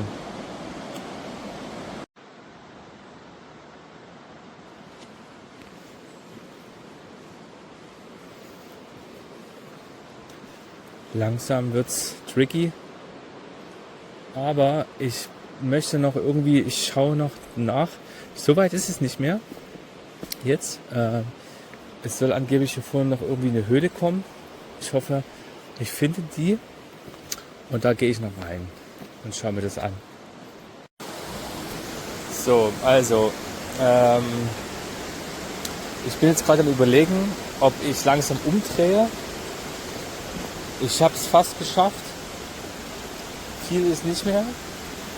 Noch etwa 500 Meter. Aber es ist halt schon echt krass. Ich will es eigentlich schon versuchen, ohne Taschenlampe komplett zurückzukommen. Deswegen überlege ich jetzt, ob ich vielleicht umdrehe. Aber das ist eigentlich übelst geil noch. Das will ich eigentlich auch noch mitnehmen. Diese Leiter hier. Die letzte Etappe und dann höre ich auf mit dem Handy, dann muss ich erstmal wieder zurück, weil es einfach schon zu dunkel ist. Also ich melde mich bestimmt später nochmal. Ich schaue mal, weil ich mich jetzt wirklich auf jeden Schritt konzentrieren muss. Ich möchte natürlich hier nicht irgendwie mich verletzen.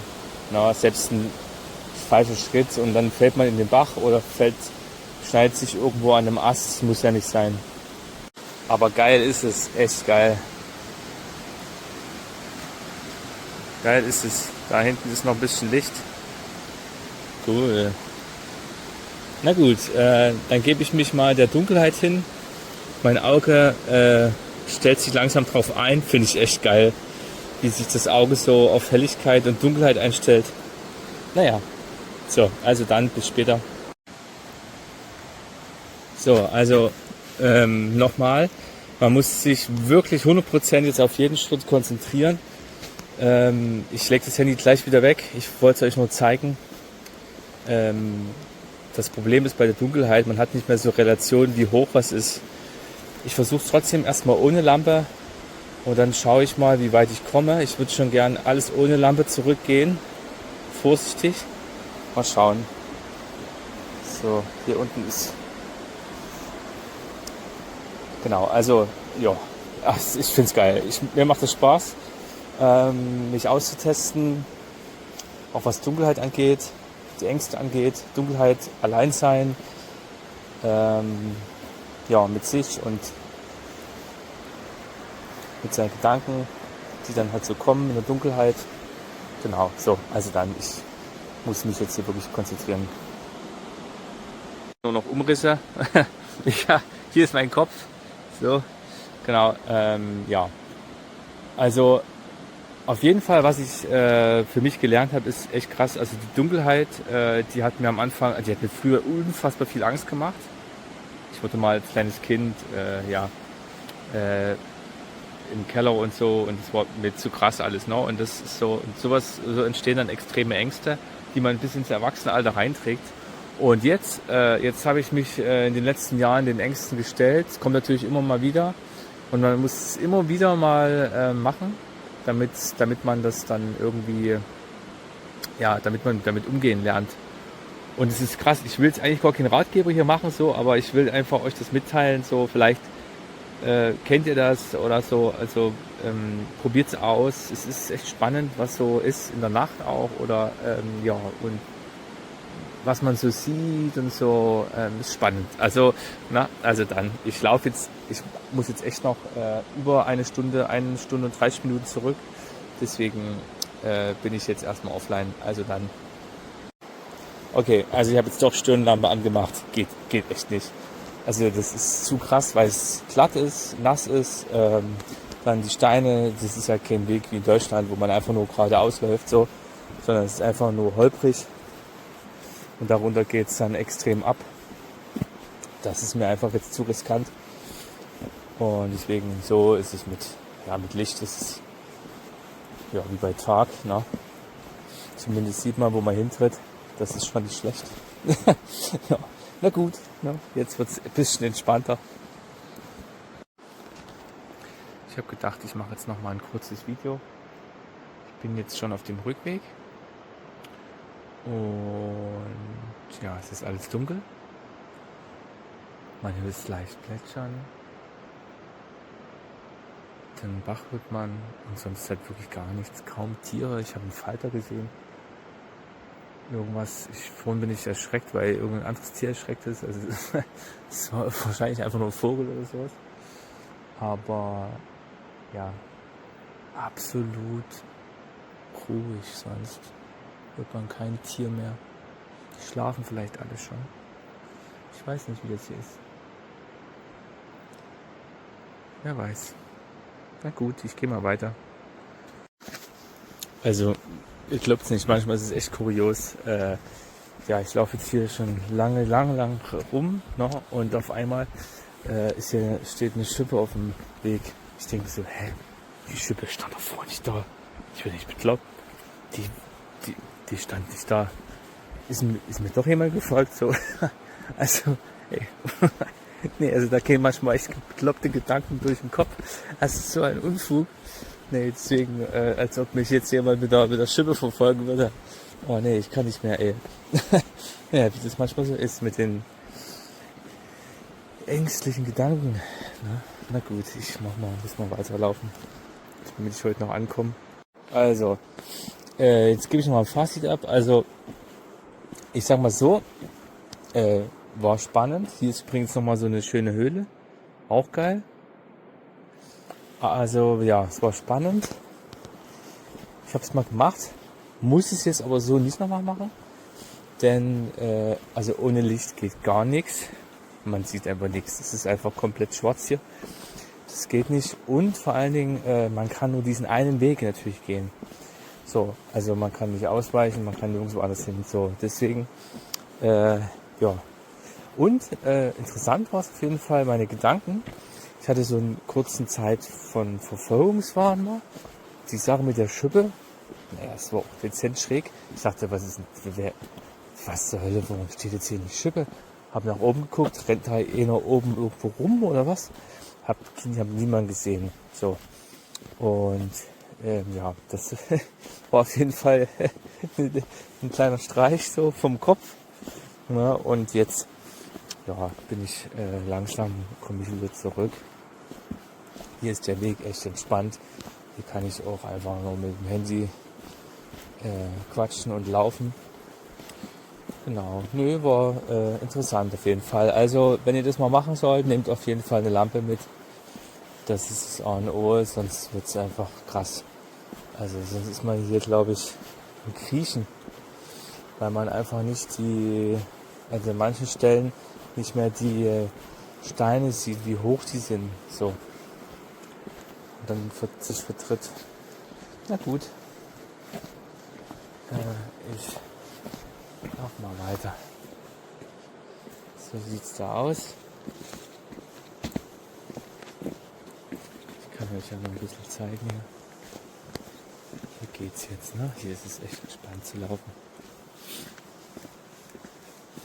Da geht's. Hier ist auch nicht so steil jetzt, glaube ich, an der Seite. Genau. Und mit Geländer easy. Ja, aber interessant. Da hinten kommen jetzt die ersten Lichter. Geil. Gut. Naja, also spannende Sache da hinten. Auf jeden Fall.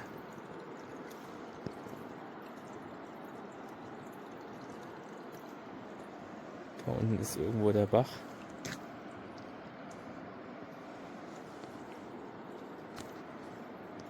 Es kommen Sterne langsam, geil.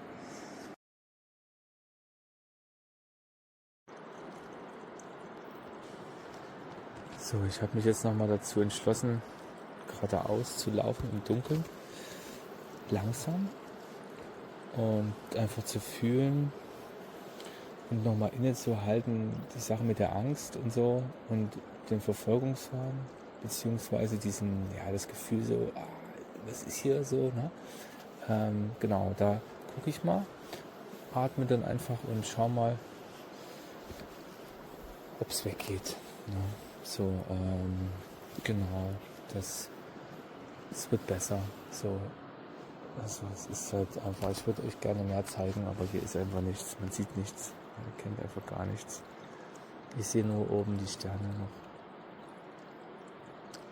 Wenn ich nach oben gehe, kann man vielleicht hier, da kann man da was erkennen. Ja, vielleicht der eine, da ist einer. Genau. Oh ja, doch, man sieht ein bisschen was.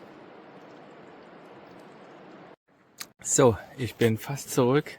War ein geiler Ausflug auf jeden Fall. Ja, ein bisschen wie ein Actionfilm. So, ja, war echt, also, ja, abgefahren. Wie soll ich das sagen? Ist schon krass alleine. Definitiv. Immer.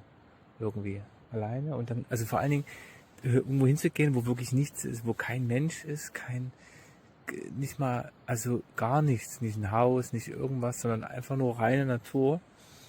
Also Landesinnere irgendwo da, ja, abgefahren. Aber jetzt sind die Sterne richtig schön. Ich zeig's euch nochmal, mal sehen, ob es geht. Cool. Also man sieht es auf dem Handy gar nicht, glaube ich, aber in echt, also ohne Handy, sieht man ganz, ganz viel. Fantastisch. So, ich habe es geschafft. Da hinten, ganz tief drin, war ich. Jetzt habe ich hier bin ich jetzt woanders hoch, keine Ahnung.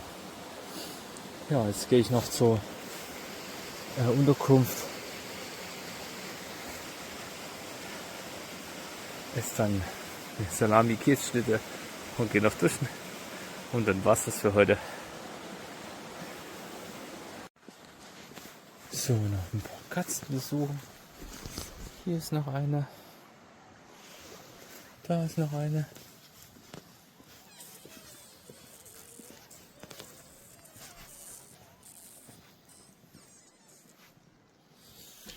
Miti. Ja.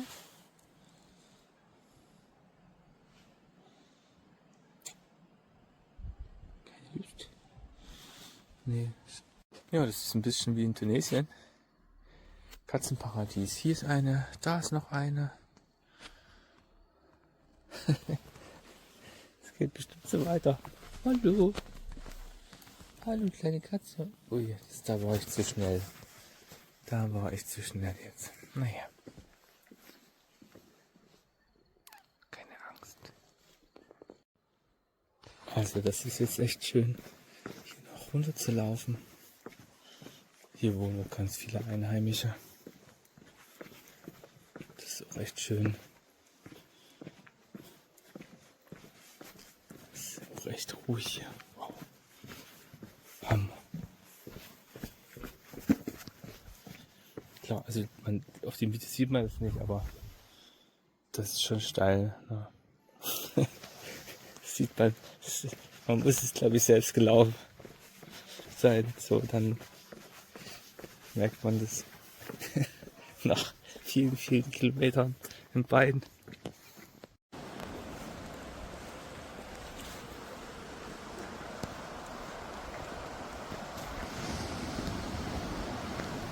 Die sind sehr zutraulich hier. Ich bin ungefähr 1,50 Meter dran. Ich weiß gar nicht, was das ist. Enten? Ich weiß nicht. Die chillen hier aber auf jeden Fall.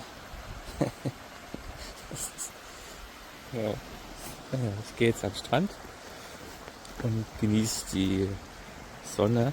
Die nächsten 4 Stunden soll sie anscheinend da sein. Deswegen nutze ich das.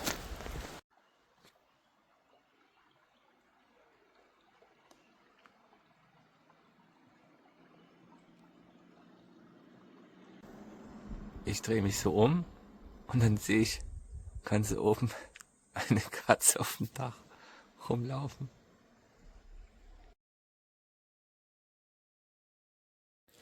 Also ich hatte heute echt einen schönen Tag. Ich bin an den Strand gegangen und heute war tatsächlich der schönste Tag von allen bis jetzt. Richtig toll. Also pure Sonne bis abends.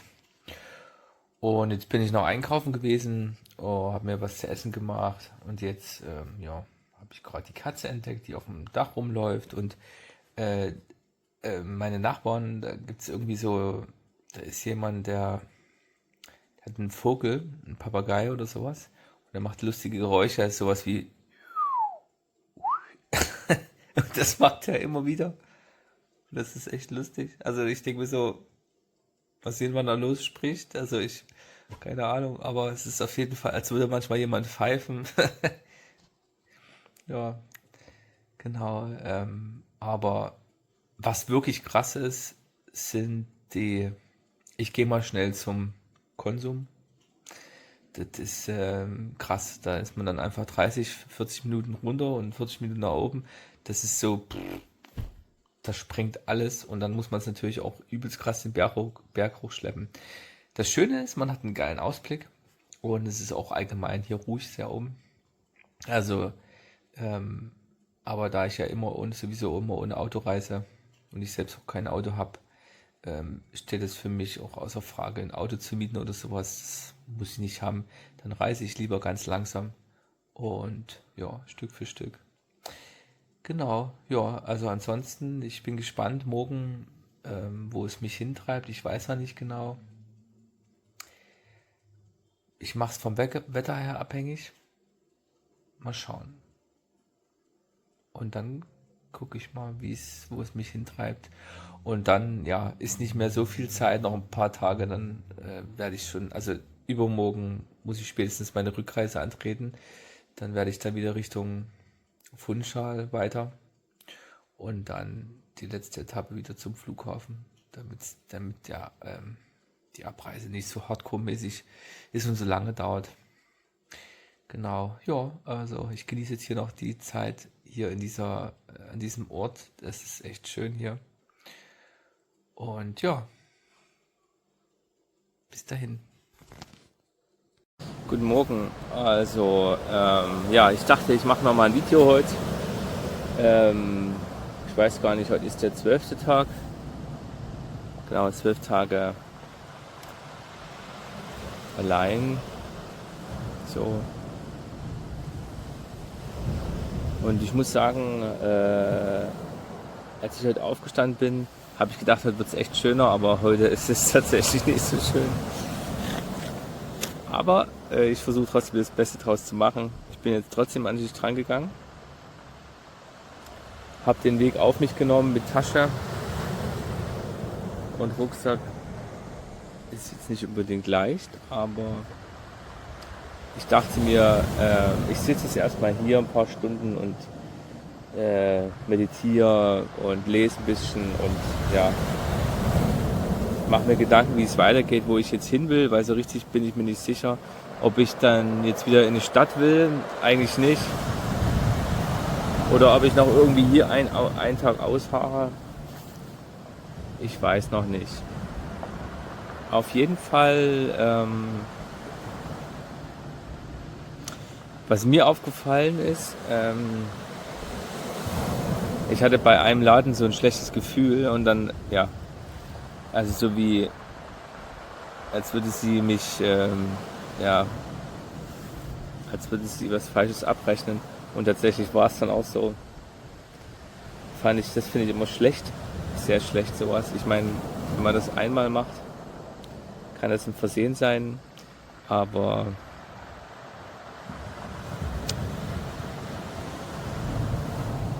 ja, hat mich schon ein bisschen nachdenklich gemacht, warum Menschen das machen. Ich hoffe nicht, weil ich einfach ein Ausländer bin und Geld habe oder wie auch immer. Ich hoffe nicht. So, also dass es dann so die Verknüpfungen sind. Ich weiß nicht, ob die Provision bekommen oder sowas, aber ich dachte mir, ich erzähle es euch mal, weil das finde ich immer sehr schade. Das habe ich auch schon in anderen Ländern gemerkt. Ja, das macht mich dann ein bisschen traurig, warum man nicht genauso behandelt wird.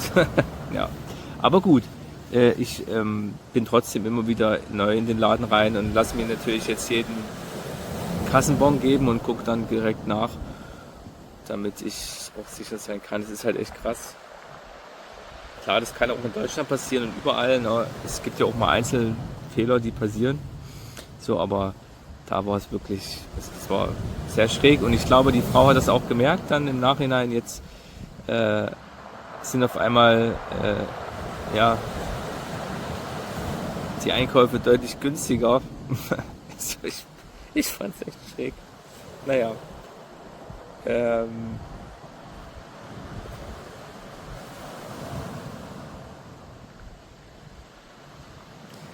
Ich lasse mir davon jetzt nicht den Tag versauen. Deswegen, ich genieße jetzt hier die Zeit noch am Strand. Also, es ist voller Wolken, ja. Und ja, man trägt eine Jacke und so. Aber wenn ich an Deutschland denke, das sind, weiß nicht, 0 Grad, -5. Da ist das hier echt geil. Deswegen will ich nicht meckern. Und ja, lese jetzt ein bisschen und ich zeige euch nochmal, wie es ausschaut. Trotzdem schön. Na, hier sind sogar ein paar blaue Flecken. Ich hoffe, die Sonne kommt noch ein bisschen raus. Also wisst ihr, ich könnte, ja, und ich sitze auch stundenlang am Meer und schaue einfach nur aufs Meer und denke über mein Leben nach und über das, was ich machen will. Und dann über das, was ich schon geschafft habe. Aber was ist das schon? Das sind halt Ziele, ne, die man so durchgeht. Und je nach, ja, wie man groß geworden ist, so ist das eben verankert in sich selbst, wie man die angeht. Und ja, ich finde es auf jeden Fall, manchmal macht mich das schon traurig.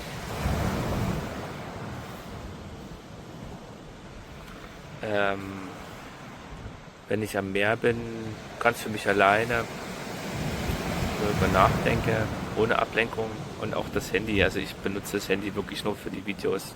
Ich surfe da nicht oder so, sondern das liegt bei mir nur rum. Ich benutze das wirklich nur hier offline für die Videos. Als Tagebuch, dass ihr vielleicht einen Eindruck von mir gewinnt, wer ich so bin als Mensch und was ich so denke.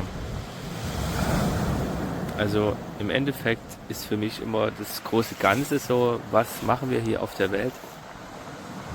Was ist der Sinn hinter dem Ganzen? Manchmal habe ich das Gefühl, das ist einfach wirklich wie so eine Art Spiel.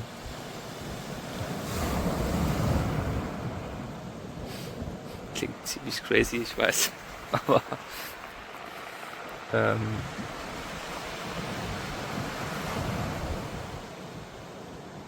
jeder hat das seine Vergangenheit und da seine inneren Blockaden, Stimmen Gedanken, ja, also so. Und das ist bei jedem unterschiedlich. Und früher habe ich das halt wirklich so gemacht, dass ich die verdrängt habe. Also mit Hilfe von Ablenkung. Was weiß ich, tausende Menschen treffen, irgendwelche Leute, Diskos, Alkohol, Drogen, auch viel Arbeit. Das war zuletzt der Fall. Da habe ich so fleißig an mir gearbeitet, also an meiner Selbstständigkeit vom Tonstudio und ja, so krass gearbeitet, dass die Jahre so schnell vergingen, das ist echt abgefahren. Also das ist mir dann zuletzt klar geworden, dass ich komplett einfach nur noch gearbeitet habe für das Ganze und gar nicht mehr mein eigenes Leben hatte. Also kaum noch Leute gesehen, kaum noch Freunde und so ging das dann irgendwie alles Schlag auf Schlag. Aber ja, ich glaube, jeder Mensch macht das anders, denke ich so. Es gibt ja alles Mögliche noch. Die größte Sache, die ich finde, ist noch Zucker. So, also Zucker ist echt krass. Also ich fand Rauchen schon schlimm aufzuhören. Aber Zucker, also ich meine, mit Zucker meine ich alles. Also überall, was man kauft, ist überall was drin. Ab und zu wechsle ich auch die Gedanken und dann springt es hin und her. Also da kommt vor. Was ich auf jeden Fall sagen möchte ist, wenn mir die Gedanken so kommen, mehr alleine für mich. Und meistens ist das so, man muss wirklich tagelang alleine sein, um das wirklich zu erleben. Dann kommen erst die tiefen Sachen raus. So ist meine Wahrnehmung zumindest. Und dann lernt man natürlich mit sich umzugehen, mit seinen inneren Geistern, so nenne ich die mal. Und Blockaden. Was wirklich aber mich manchmal auch verzweifeln lässt, es so, ich habe so viel gearbeitet an meiner Selbstständigkeit, an meinem Musikersein, an meinem Tonstudio, an dem Ganzen. Ich war so fleißig, so viel gemacht. Und manchmal ist es trotzdem so ernüchternd, wenn man dann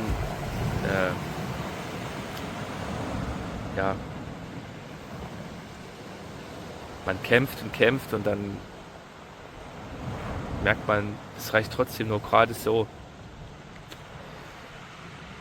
Das möchte ich ändern, da bin ich dabei, aber ich möchte auch natürlich ehrlich sein, es ist auf jeden Fall schwer, definitiv.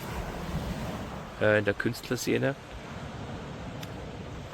kennt sicherlich jeder Künstler, aber ich werde nicht aufgeben, ich werde auf jeden Fall weitermachen, definitiv. Das steht fest. So leicht lasse ich mich nicht unterkriegen. Oh, jetzt fängt es noch an zu regnen. Ich hoffe, nicht zu lange. Ja, also auf jeden Fall, was ich mitgeben möchte, ist, das Wichtigste ist eigentlich, den Fokus nicht zu verlieren. Also ich habe die ganze Zeit den Fokus, okay, Musiker, Tonstudio, beides zu fokussieren. Das ist relativ schwer, weil das zwei Dinge sind. Wahrscheinlich wäre es besser, sich nur auf eine Sache zu konzentrieren.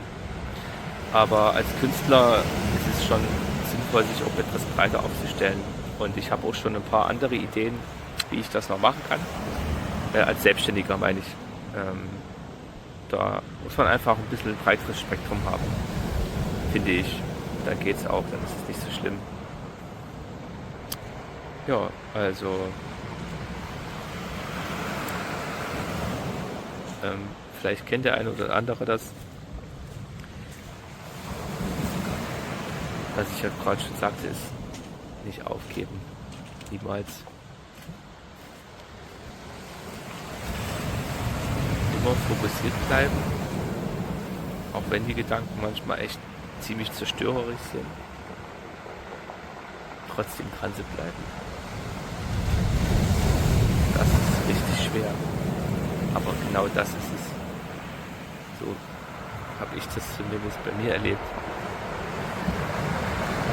Und vielleicht kann ich ja das eine oder andere dadurch mitgeben, wenn ich das jetzt hier aufzeichne. Also. Ach so, und falls sich natürlich viele von euch noch fragen, warum rasiere ich mich nicht? Ich habe keinen Rasierer oder irgendwas in der Richtung mitgenommen. Es war alles viel zu schwer. Ich wollte ja das Handgepäck einhalten von den 8 Kilon. Und dann noch den kleinen Rucksack. Da hat es einfach nicht gereicht. Mir war das Equipment wichtiger. Aber das stört mich auch nicht. Ich meine, das wird einfach nur übelst lang und irgendwann kräuselt sich das unten. Ja, naja. Was ist mir noch wichtig zu sagen? Also ich habe für mich gemerkt, für mich ist es so wichtig, ehrlich zu sein. Also ich bin jetzt, klar, früher wurde ich getauft, aber das hat damit überhaupt nichts zu tun. Ich habe mich der Kirche nie wirklich richtig krass nahe gefühlt. So, ich wurde einfach nur da reingeboren. Und trotzdem gibt es ja auch in der Kirche so ein paar Dinge, die wichtig sind, also Ehrlichkeit, Treue, also das Ganze und sowas. Und ich finde schon, es ist sehr wichtig, dass man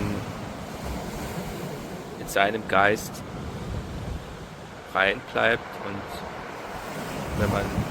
wenn ich für mich entschieden habe, ich möchte 100% ehrlich sein, dann ist es für mich viel schöner, viel schöneres Leben, ich habe die Gedanken nehmen ab, also man hat weil Verdrängung ist absolut sinnlos, so, sondern einfach nur das Anschauen, die Gedanken, die kommen und dann gucken, was ist denn da jetzt schon wieder los? Ja. Und da kommt eine Menge. Der Mensch denkt ja so unfassbar viel jeden Tag. Ja, deswegen liebe ich das Meer, weil das ist so, die Gedanken fließen, die kommen und gehen. Das Rauschen ist so eine Art Meditation. Schon von vornherein für mich. Und ich höre nur das Rauschen, keine Autos, keine Menschen, einfach nur das reine Naturgeräusche, der Wahnsinn. Und das suche ich natürlich immer und immer wieder an den schönsten Orten. Und mal gucken, wo die nächsten Reisen hingehen. Ich weiß noch gar nicht. Auf jeden Fall werde ich darauf achten, dass es etwas wärmer wird, damit ich durchgehend in der Hängematte schlafen kann oder mit dem Zelt. Ich weiß noch nicht genau. Vielleicht nehme ich auch mal das Zelt mit. Das habe ich sonst auch immer gemacht. Dann ist es auch extrem günstig. Dann brauchen wir wirklich nur den Flug und etwas Essen.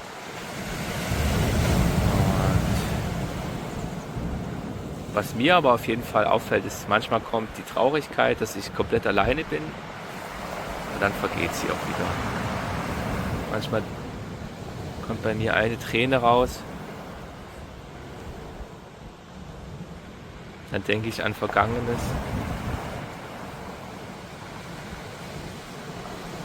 Dann geht's wieder. Für mich habe ich auf jeden Fall, was Liebe angeht, immer viel gekämpft.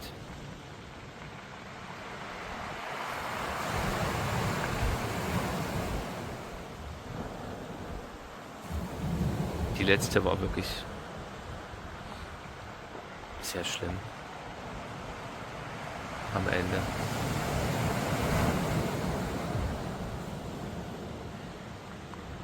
Ich wünsche mir auf jeden Fall für die Zukunft, dass ich natürlich eine Person treffe, die bleibt, auch wenn es dann schwerer wird.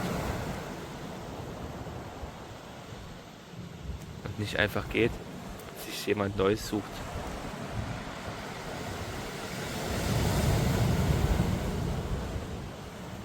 Denn zwischenzeitlich war ich am Aufgeben, dann dachte ich mir, okay, ich bin jetzt auch nicht mehr so jung, aber ich fühle mich immer noch super jung, also trotzdem.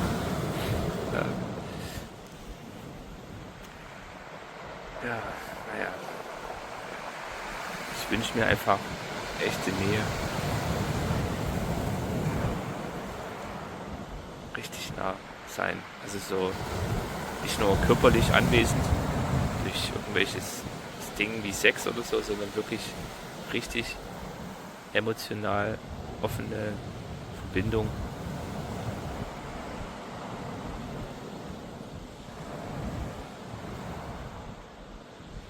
Und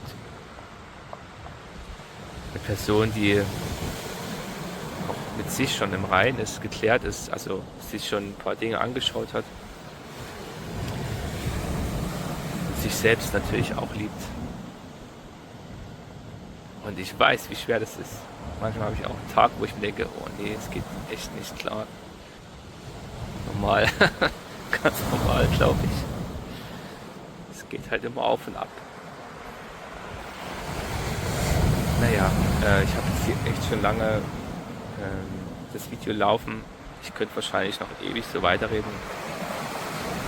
Ich würde mich freuen natürlich, wenn euch die Videos gefallen und so und ihr mich so ein bisschen kennenlernen könnt, was ich denke, vielleicht hilft es euch.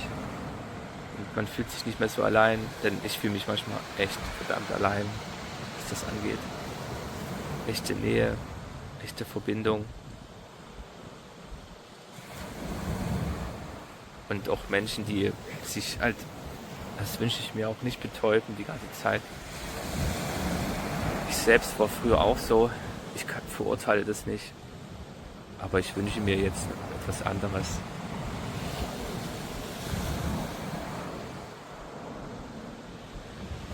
Genau, so, das wäre es erstmal.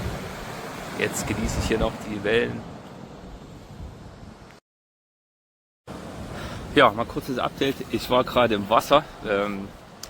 Ich wollte eigentlich auf Toilette gehen, im Wasser auch, aber ich konnte nicht, weil ich musste mich wirklich konzentrieren auf die Wellen, weil die Wellen ziemlich groß sind. Und ich wurde gestern schon von einer erwischt, das schlägt ihn richtig um. Und dann sind überall unten Steine, das tut dann weh. Deswegen habe ich mich dann dazu entschlossen, ich konzentriere mich nur auf die Wellen, zähle die Wellen und achte drauf, wie ich wieder rauskomme. Denn von so einer, weiß nicht, 3 Meter hohen Welle erwischt zu werden, vom Rücken her, möchte ich nicht nochmal. Also, ja, deswegen. Ja, war es ganz schön tricky, aber ich bin jetzt einfach hier hinten, wesentlich weiter hinten, einfach auf Toilette gegangen. Ja, naja, wie dem auch sei. War geil, ist jetzt gerade nicht so warm. Es wäre schön, wenn die Haare trocknen. Ich wollte sie eigentlich nicht nass machen, aber es ging nicht. Die Welle war zu krass, ich musste durchtauchen. Es ist richtig schön jetzt noch geworden. Die Sonne ist etwas rausgekommen. Und ja, was mir noch eingefallen ist, was ich ja auch immer mal wieder in den Kopf kommt, ist Suche, das ist so ein Art Satz, so wie Suche nicht im Außen, sondern in dir drin. Also zumindest ist man zeitlich immer in sich selbst suchen muss oder finden. Und dann wird es auch besser mit dem Geben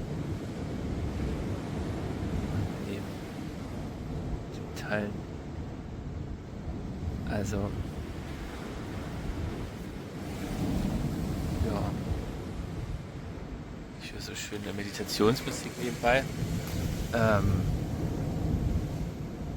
Ja, das ist schon was Schönes. Und das Krasse ist, ich weiß jetzt nicht, wie viele Tage ich schon da bin. Ich glaube 12 oder 12. Und jetzt gucke ich hier ungefähr seit 6 Tagen. 7 Tagen, 8 Tagen. Ja, gucke ich eigentlich dann nonstop aufs Meer.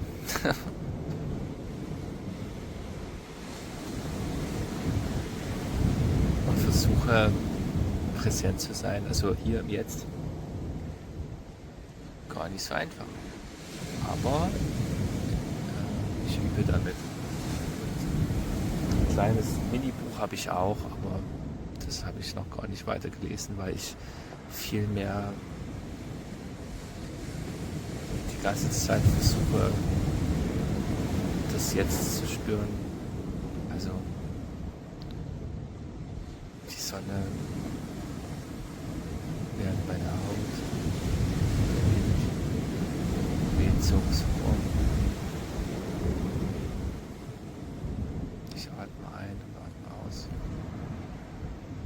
Sowas. Wenn man das stundenlang macht, dann kommt man in so einen Trance oder so einen Meditationszustand. Dazu noch meditieren, im Schneidersitz oder Lotussitz. Aber das ist mir zu krass. Ich mache es einfach ganz normal, so wie ich mich wohlfühle. Kann ich auch empfehlen. Also ich glaube nicht, dass es so unbedingt so genauso sein muss.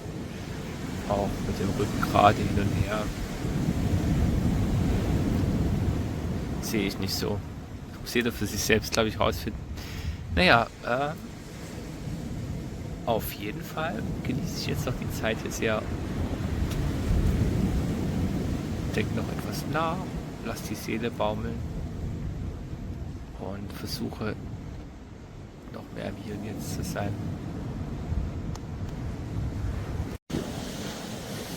Ja, also ich sitze immer noch am Meer. Es ist jetzt frischer geworden und ganz schön windig, aber ich habe immer noch Bock hier zu sitzen und direkt aufs Meer zu gucken. Ich zeige euch mal den Blick, so sieht das Ganze aus. Ja, das ist mein Wohlfühlort hier. Und ja, da kann ich stundenlang zuschauen. Und auch hier hinten, das sieht einfach schön aus. Gemalt. Ja, also. Das machen wir weiter noch. Wir gehen verschiedene Gedanken durch den Kopf. Also über Familie, vergangenen Sachen, über was man so machen könnte und sowas, aber ich möchte das ja wirklich vermeiden, sondern immer hier jetzt zu sein. Und das ist schon schwer, nur wieder zurückzukommen zum Eigentlichen. Und hier ist die Welt mit seinen Atem spürt, hier präsent ist. Unterlage wahrnehmen, auf dem Stein. Naja, aber geht nicht anders. Etwas kalt wird, aber ich gebe mir trotzdem jetzt hier noch 2 Stunden, denke ich, 1,5 bis 2 Stunden. Denn ja, ich habe jetzt hier sonst nicht ganz so viele Möglichkeiten. Ich habe hier alles schon angeschaut in der ganzen Umgebung. Und in 1 und 2 Tagen werde ich jetzt einfach nur noch am Strand sitzen und das Meer schauen. Und das ist schön.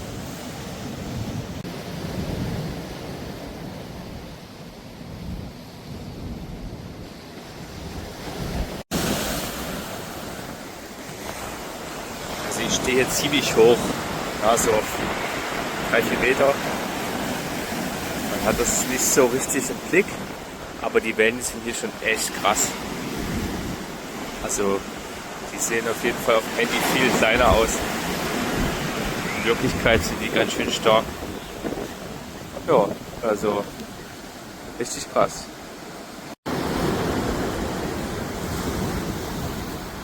Der sieht doch traumhaft aus, der Regenbogen. Wow.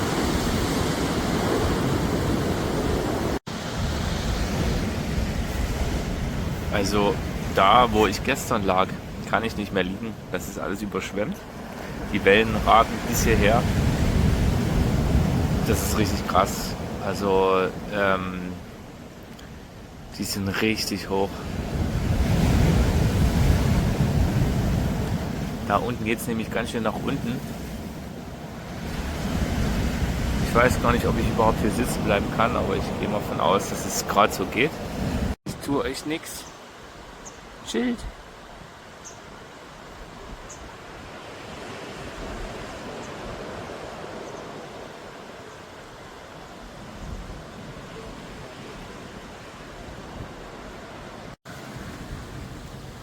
Also die Wellen sind jetzt sogar noch stärker geworden. Ich musste noch ein Stück höher gehen. Aus Sicherheitsgründen. Ab und zu sind die so groß. So, also ich war mal ganz kurz drin, so zumindest mit bis zu den Knien. Das ist super gefährlich. Das zieht ihn richtig rein, das Meer. Und habe mich dann einfach hingelegt und ein bisschen nass gemacht, weil es einfach, das ist krank. Also das ist, glaube ich, ablandiger Wind. Dadurch zieht es ihn dann einfach nur rein. Und das Gefährliche ist, es sind übelst viele Steine, auch am Strand. Und wenn dann dich eine Welle erwischt und dich dann da dran schmeißt, das will man nicht erleben. Also ich habe da keinen Bock drauf, deswegen bin ich lieber auf Nummer sicher gegangen. Aber die Kraft ist schon enorm, wenn man schon alleine nur ein Stück drin ist. Da merkt man schon, wie das Wasser sich so, wie sich das reinzieht. Echt abgefahren.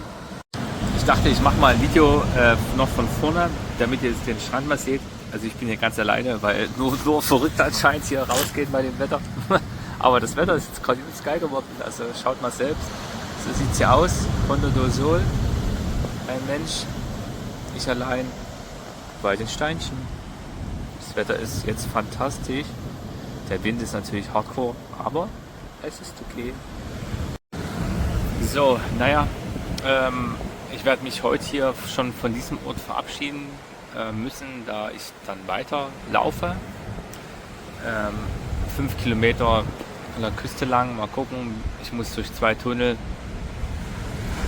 aber kriege ich schon hin.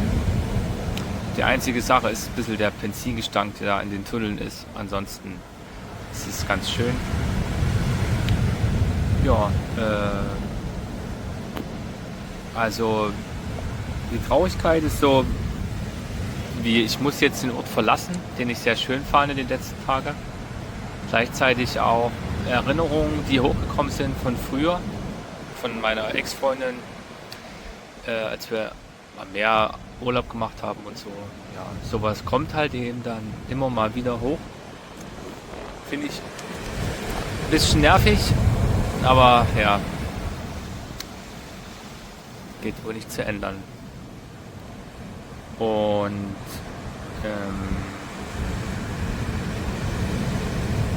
das Schlimme daran ist, so finde ich, dass ich so viel versucht und gemacht habe und mir denke so, wow, warum hast du das eigentlich gemacht? So lange gekämpft, aber weil man halt irgendwie um Liebe gekämpft hat, wenn man das so gewohnt war, je nachdem, es ist krass, ja, naja. Aber ich muss jetzt langsam echt meine Sachen zusammenpacken. Das sieht ja echt übel aus. Die Flutwellen, die gehen schon ein bisschen hoch. Vorhin waren sie schon hier. Deswegen mal gucken. Ich will jetzt nicht überrascht werden. Ich habe vorhin schon ein paar Leute gesehen, die da überschwemmt worden sind. Naja, jetzt wollte ich aber nicht ablenken. Die Sachen kommen und gehen. Und das Schlimme daran ist so, finde ich, ich habe das wirklich für das Größte gehalten, was ich bis jetzt kannte. Und gehofft, dass wir das hinkriegen. Aber es geht halt nicht, wenn nur einer will. Das funktioniert nicht. Das ist nicht möglich. Beide müssen an sich arbeiten, an der Beziehung arbeiten, sonst ist man irgendwie, kämpft man um verlorenen Posten. Heftig. War eine wirklich krasse Erkenntnis. Harte Es war für mich die härteste Prüfung tatsächlich, muss ich sagen, mit der letzten Person. Das schlägt alles andere in den Wind. So schlimm war das. Und ich bin es auch echt leid. So. Ich kann auch langsam einfach nicht mehr.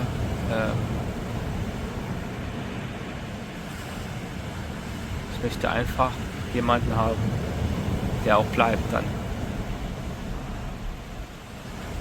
Und nicht nur die Verliebtheitsphase mitmacht, die ein paar Jahre geht und dann wieder. Ich hatte auch schon mal eine Person früher, aber da war ich noch nicht bereit. Da musste ich mich noch finden, wie es halt so ist.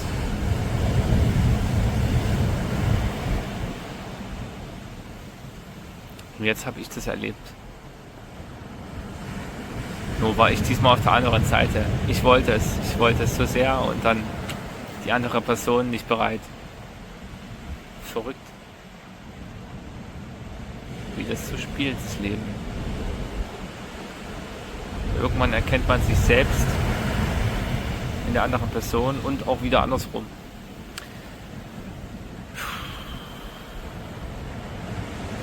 Ja, naja. Aber fast 14 Tage allein, irre. Mega geil. Ich freue mich richtig, dass ich das problemlos durchgestanden habe. Es waren natürlich Höhen und Tiefen dabei. Aber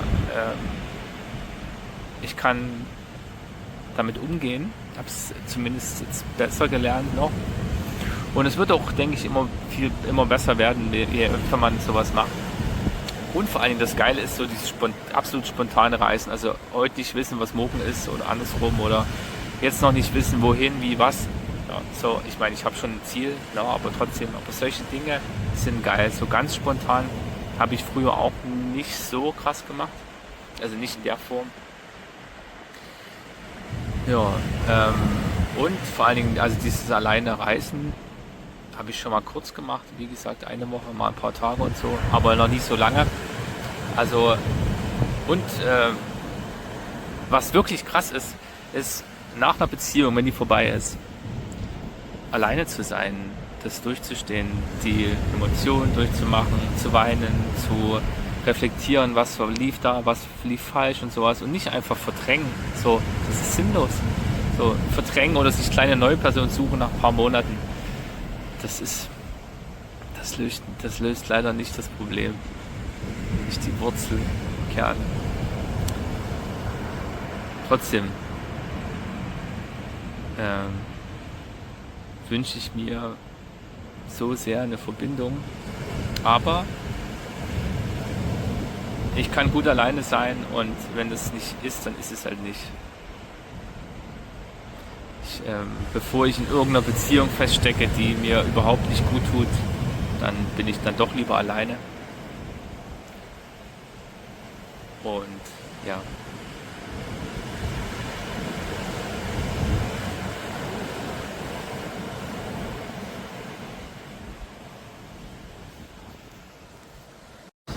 Was ich auf jeden Fall noch loswerden möchte, was mir noch wichtig ist, was ich gemerkt habe für mich, so früher habe ich mir dann einfach Ersatz gesucht, eine andere Freundin oder sowas oder Alkohol, Drogen und jetzt zum ersten Mal einfach wirklich ganz alleine gewesen, nur für mich, über 1,5 Jahre. Keine Drogen, nichts irgendwie, kein Alkohol, gar nichts, also ich rauche nichts, mache gar nichts so und bin nur mit meinen Gedanken, habe mich meistens hingesetzt, drüber nachgedacht, versucht präsent zu sein, meditiert und das halt durchzugehen, Stück für Stück. Und das ist, denke ich, das Allerschwierigste, wirklich das alles alleine zu machen. Denn so wie ich das früher gemacht habe, mich abgelenkt, das ist nicht der richtige Weg, weil dann braucht man, denke ich, viel länger. Ja, ich finde natürlich klar, 1,5 Jahre ist schon lange, das stimmt. Aber es ist halt der Weg. Und trotzdem denke ich, dass das so viel besser ist. Man geht viel gestärkter hervor, wenn man ganz alleine wieder aufsteht. Vom tiefsten Fall mit sich selbst komplett alleine wieder hochzubauen. Da hat man, denke ich, mehr Substanz und mehr Kraft, dann, wenn mal wieder irgendetwas ist, als wenn man ständig irgendwie dann Auswege sucht, so wie könnte es mir besser gehen? Suche ich mir eine neue Freundin oder sowas. Oder ich suche mir, lenke mich nur ab. Wisst ihr, ich sitze hier schon etwa seit einer halben Stunde und denke mir so, wie denn jetzt? Ich will eigentlich gar nicht den Ort verlassen. Aber ich muss natürlich trotzdem, aber ich will es eigentlich nicht. Aber ich will das echt nicht verlassen. Aber bleibt nichts anderes übrig. Ich habe gerade keinen Bock auf Straße und Stadt. Und es ist halt, ja, naja, wie es halt so ist. Aber es geht halt leider hier nicht anders.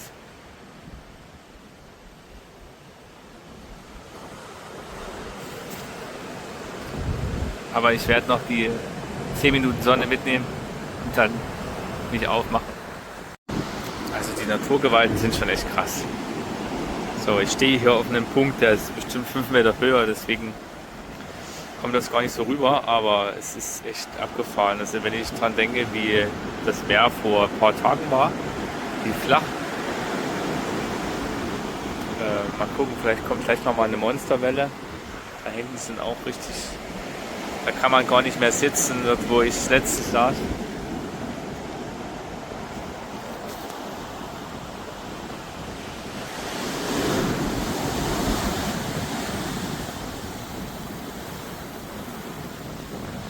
Ich werde jetzt ein bisschen vor. Jetzt kommt natürlich wieder keine. Ja, so geil ist es nicht, ne? Das ist überhaupt nicht. Aber ist mir jetzt scheißegal. So weit ist es nicht mehr. Das ist der erste Tunnel. 800 Meter. Ja, geht schon. Ja, was soll ich sagen? Muss man mal gemacht haben. Ich mache es jetzt einmal. Man muss es dann nochmal machen. Scheißegal. Trotzdem ist es geil mit Musik. So. Da versuche ich trotzdem den Fokus auf mich zu behalten und nicht bei der Lautstärke der Autos. Ja, also neben dieser ganzen Lautstärke der Straße, dann hier das, jetzt regnet es gerade, keine Ahnung warum. Und hier oben ist tatsächlich ein Regenbogen. Wie geil. Alles zusammen. So, nächster Tunnel, noch ein, ja. Nochmal vorher kurz Luft geholt. Also der Gestank ist absolut daneben. Ich glaube, hier hat kein Auto einen Cut. Ich weiß es nicht. Da riecht auf jeden Fall so. Naja, ich versuche mich jetzt nicht mehr darauf zu konzentrieren. Boah, ohne Scheiß, ihr könnt euch nicht vorstellen, wie ich mich freue, da hinten jetzt endlich frische Luft zu schnappen. Es geht echt gar nicht. Oh, hier kommt schon ein Fenster. Oh, verdammte Scheiße, ey. Okay, habe ich mal gemacht. Muss ich so nicht nochmal wiederholen? Egal. So, ich habe mich jetzt dazu entschlossen, nach den 2 Tunneldurchläufen jetzt erst nochmal hier am Strand ein bisschen Pause zu machen. Das war mir einfach zu heftig mit dem Gestank. So, genau. Weil ich habe hier einen echt geilen Ort gefunden, der ist oben abgesperrt gewesen. Darf man nicht runter, scheißegal, mache ich trotzdem. Also, ich meine, das ist ja jetzt nicht so schlimm. Ja, ich mache ja hier nichts. Ich zeige es euch mal aus hier. Ganz geil, riesengroß. Alles voller Steine natürlich. Hier muss man echt genau gucken. Aber ich ziehe mir jetzt nochmal unten diese geilen Wellen rein und dann gucke ich mal da drüben, ob ich da hochkomme. Das sieht so aus wie eine Treppe. Vielleicht gibt es ja da einen geilen Ausblick. Da kann ich noch eine Stunde abhängen und dann weiterlaufen zum Zielort. Mal gucken. Okay, also theoretisch, ja, hier könnte ich hochklettern, aber nicht mit meiner ganzen Ausrüstung. Das ist schon hoch. Genau, da müsste ich die einfach mal unten lassen. Und vielleicht kann ich dann da oben sitzen. Da ist auch ein Wasserfall. Mal gucken. Auf jeden Fall ist das auch ganz schön geil hier.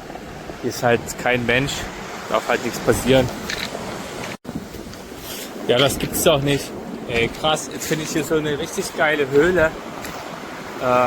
Voll geil. Wow, hier könnte man im Sommer pennen. Aber jetzt ist es zu kalt. Der Wind zerrt hier rein und wenn die Wellen stärker wären, dann wird es sich ja hier reinziehen. Aber für den Sommer ist das bestimmt eine Option. Das wäre hier oben dieser Aussichtspunkt. Ich weiß noch nicht, ob ich da jetzt hochgehe. Mal gucken. Aber geil, schöner Ort. Ist hier hochgeklettert, aber nur bis zur Hälfte. Das ist mir zu krass. Diese Steinwand ist locker zu heikel. Da möchte ich kein Risiko eingehen, aber geil. Mega, einfach nice. Einfach geil. Als ich vorhin durch den Tunnel gegangen bin, das habe ich euch gar nicht gesagt, da habe ich halt dann Techno gehört. Und das hat mich dann so richtig animiert, damit ich da durchkomme, ohne Probleme und nicht so viel nachdenke über die Lautstärke und die Autos. Ja, also was mir noch eingefallen ist, jetzt bin ich hier an einem richtig geilen Ort. Ruhe, Sonne, Meer, sogar eine Höhle, richtig geil, alles fett. So, aber jetzt im Januar einfach viel zu windig. Man würde komplett auskühlen, abends in der Nacht. Und wenn ich jetzt zum Beispiel Versorgung machen müsste, wie Trinkwasser, hier existiert nichts, dann müsste ich Trinkwasser, Essen holen und dann müsste ich halt immer viele Kilometer laufen, um das wieder herzuholen. Also das geht alleine schwierig. Dann muss man immer die Sachen verstecken, dann irgendwo und so und dies und das. Also das ist auf jeden Fall schwieriger. Ja, aber trotzdem übelst geiler Ort. Und jetzt habe ich hier unten, also das Geräusch, was ihr ab und zu hört, diese Steine, das sind wirklich riesen Steine hier. Genau das Geräusch. Das sind wirklich so handgroße Steine, die es hier so reinzieht. So stark ist es jetzt gerade hier abgefahren. Und das ist ja immer noch die Südseite hier. Als ich mal in Fuerteventura war, da war ich dann auch auf dieser krassen Seite, wo die Strömung und die Wellen so enorm sind, wo man wirklich Todesangst kriegt, wenn man reingeht. Das muss man nicht ausprobieren, ist einfach so riskant. Das erinnert mich ein bisschen daran, aber natürlich abgeschwächt. Das ist ja hier jetzt entspannt. Aber trotzdem möchte man nicht gegen die Steine geschmissen werden. Naja, wie dem auch sei, ich genieße jetzt hier noch den Ort etwas und dann laufe ich noch weiter. 4 Kilometer, ja, irgend sowas, 3, 4, ist nicht so schlimm. Das geht. Genau, dann komme ich wieder meinem Ziel näher und dann, morgen dann noch einen Tag und dann noch einen Tag und dann geht's zurück.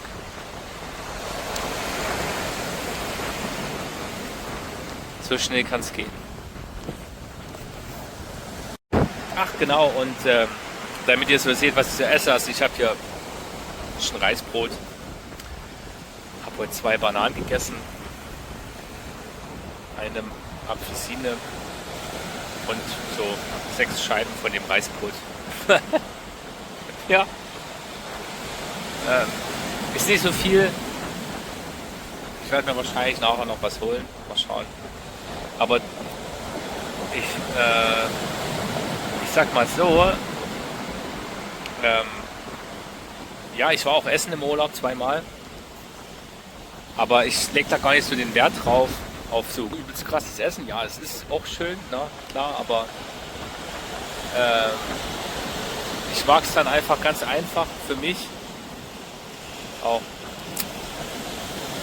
an dem Reisbrot zu knuspern. Und ich esse gerne für mich alleine. Im Restaurant ist man nie alleine.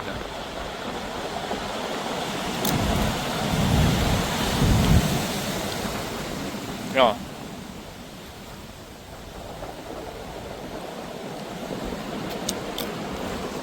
Und damit ihr noch mal seht, wie ich hier laufe, also ich habe hier vorne diesen kleinen Rucksack und hinten den größeren Rucksack. Ja, das seht. Anscheinend viele das für einen Kinderrucksack, ist es aber nicht. Es ist tatsächlich einfach nur ein Reiserucksack. Mehr nicht. Den aber voll geil, weil man so das Gewicht verteilt. Hammer. Ihr werdet es nicht glauben, was ich gerade hier gefunden habe.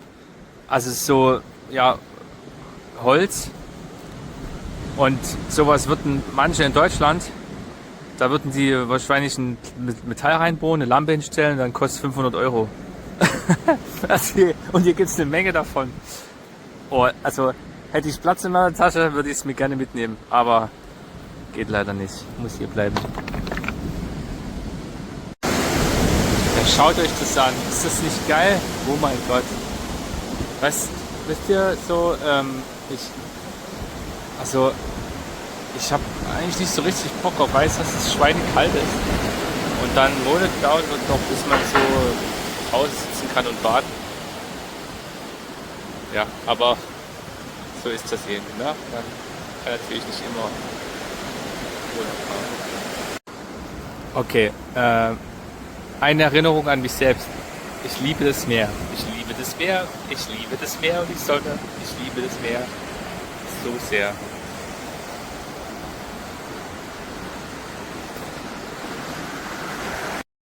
Eine letzte Erinnerung an mich selbst. Anknüpfend zum Ich liebe das Meer. Ich liebe die Musik. Ich liebe die Musik. Ich liebe mein Klavier und Musik und Meer und Sonne. Das ist es. Diese 3 Komponenten.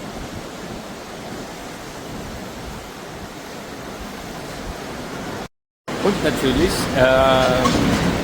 das habe ich jetzt ganz vergessen, und natürlich die Liebe zu sich selbst, ganz klar. Ja, das habe ich schon aus den Augen verloren.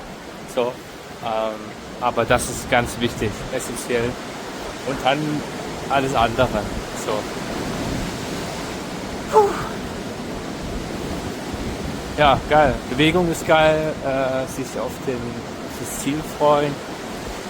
Bei so einem Sonnenuntergang, gibt's nicht. Das ist. Und alleine noch Spaß haben, also Musik hören. Und ich liebe die Weite des Meeres. Da kann man sich so verlieren. Das ist einfach genial.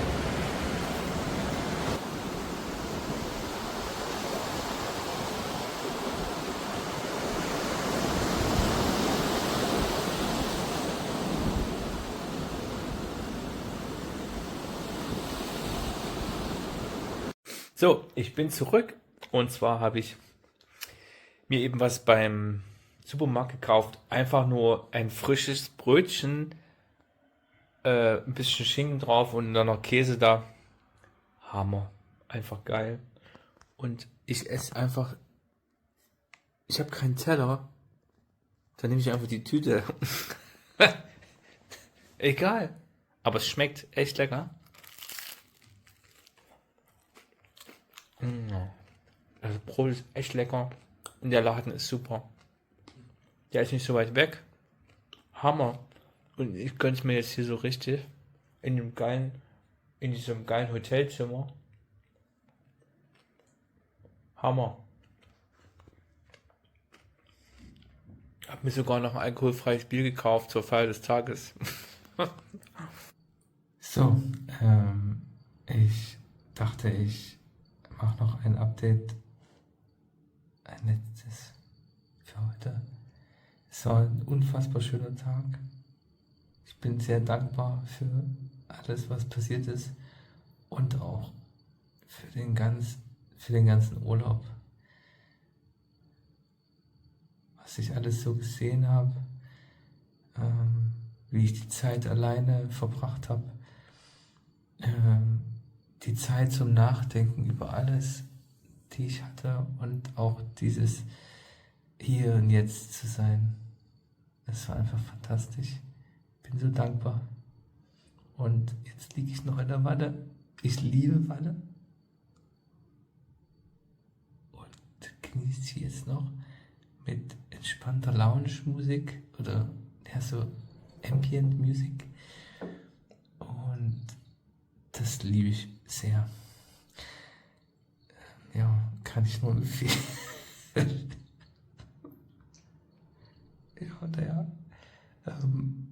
schon echt geil, sich eine Weile einzulassen. Ja, also, dann gute Nacht. Also, ich muss die ganze Zeit schmunzeln, weil hier gibt es irgendwo einen Vogel, der so lustige Geräusche macht.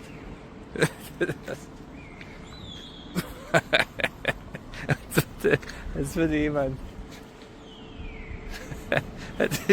Oh, nee. Scheiße. Oh, nee. Ich hoffe, ihr hört das. Also, ich feiere das echt. Es muss irgendwo da oben sein.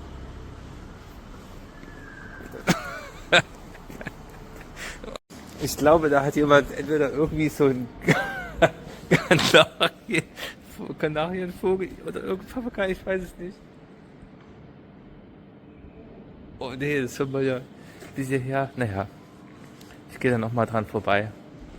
Ich wollte jetzt nochmal kurz eine Runde rausgehen nach der Wanne.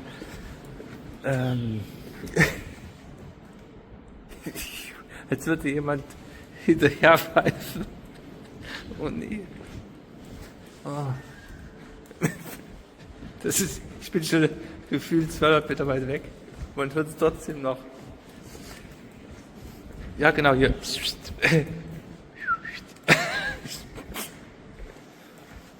Naja, wie dem auch sei, ich gehe jetzt nochmal an meine Lieblingsstelle. Ich bin ja jetzt weitergegangen. Und da, wo ich ganz am Anfang war, vor einer Woche, bin ich jetzt wieder hier. Und da wollte ich nochmal an meinen alten Hafen gehen, hier unten. Da gibt es dann so eine schöne Stelle, da kann ich mich ein bisschen ans Wasser setzen. Das ist der Hammer.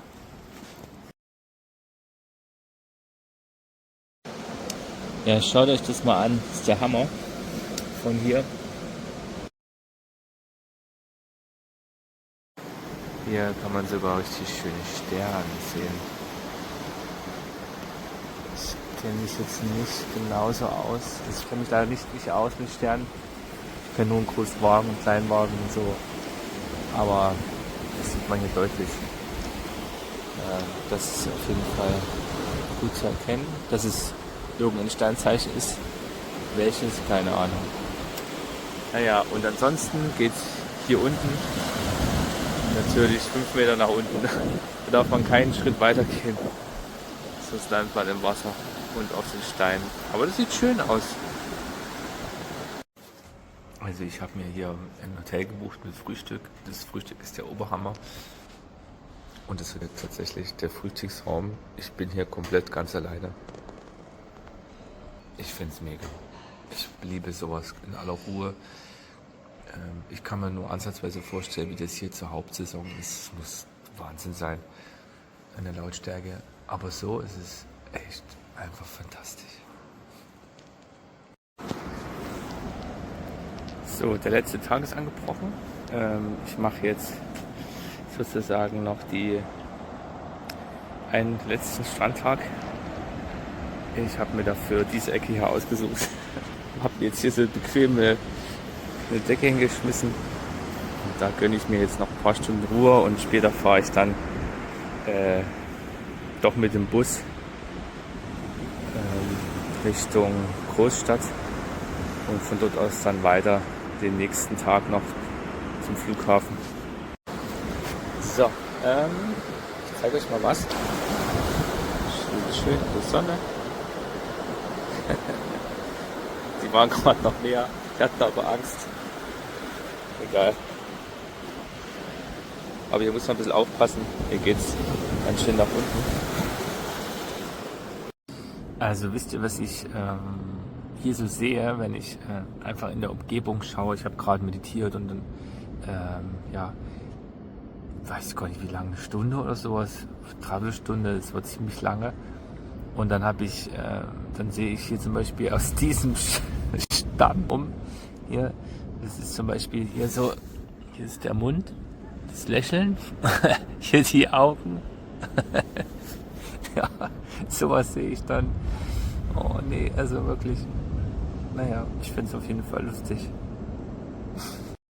So, jetzt fiel es mir richtig schwer, hier vom Strand wegzugehen. bin auch traurig, weil es natürlich jetzt schon so gut wie vorbei ist. Ein bisschen habe ich noch heute Abend, den genieße ich noch. Ja, und hinter mir nochmal das letzte Mal hier an diesem Ort. Das war echt schön, nochmal als Abschluss. Und ja, mach's gut.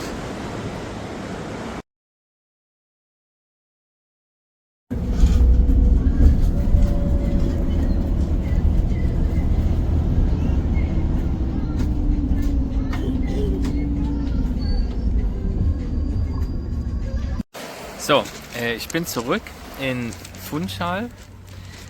Das war echt krass. Also die Busfahrt jetzt, die wollte einfach nicht enden. Ich weiß nicht, wie lange das war, jetzt 1,5 Stunden oder sowas. Hoch, runter, hoch, runter, hoch, runter. Das war wirklich krass. Und das Verrückte ist, ich habe auch schon eine Weile überlegt, ob ich das überhaupt erzählen soll jetzt oder nicht, aber ich dachte, ich mache das jetzt einfach, egal. Ihr kennt es vielleicht. Im Bus war es echt krass. Da war hinter mir ein Mann, der so extrem nach Knoblauch gerochen hat. Also das war wirklich Wahnsinn. Der ganze Bus, also ich dachte mir, oh Gott, mir wird schlecht. Mir war wirklich kurzzeitig schlecht. Und ich dachte mir, konzentriere dich auf etwas anderes. Okay, ich sehe die Bäume, ich beobachte die Vögel, sehe das Meer. So, und es war so schwierig. Immer wieder kam dann der Geruch. Dann habe ich oben die Lüftung angestellt, um mir irgendwie die Luft noch ins Gesicht zu blasen. Hat nicht geholfen, hat es eher noch verschlimmert. Ich weiß nicht so richtig, also so ein bisschen hat es geholfen, aber es war wirklich krass. So, und dann, was passiert noch als nächstes? Es steigt jemand ein vor mir, hustet noch wie Sau, ist wahrscheinlich krank. Und dann kam noch so ein älterer Geruch auch noch dazu, also so Krankenhaus. Ich will jetzt nicht lästern oder sowas, auf keinen Fall, ne? Aber vielleicht kennt ihr das, wenn ältere Menschen, so, jeder wird mal alt, ne? Ich verstehe das auch. Aber diese Kombination zwischen diesem Geruch und diesem Geruch, das hat mich wirklich echt fertig gemacht. 1,5 Stunden lang. Boah. Also Selbstkontrolle und Meditation und Musik und alles. Selbst mit diesen Hilfsmitteln war es immer noch übelst schwer. Ja, ich war dann froh, als natürlich die vor mir ausgestiegen sind. Dann hatte ich zumindest schon mal nach vorne hin mehr Luft. Und dann irgendwann wurde es auch hinten leerer. Und dann bin ich ausgestiegen aus dem Bus. Es riecht als erstes so Benzin. Dachte mir, okay, das ist in Ordnung. Und dann war es wieder schöne Meeresluft.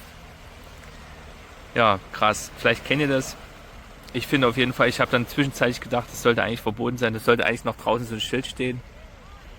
Wenn man Knoblauch gegessen hat in großen Mengen, dann bitte nicht nächsten Tag Bus fahren. Also es ist wirklich eine absolute Zumutung. Das geht gar nicht.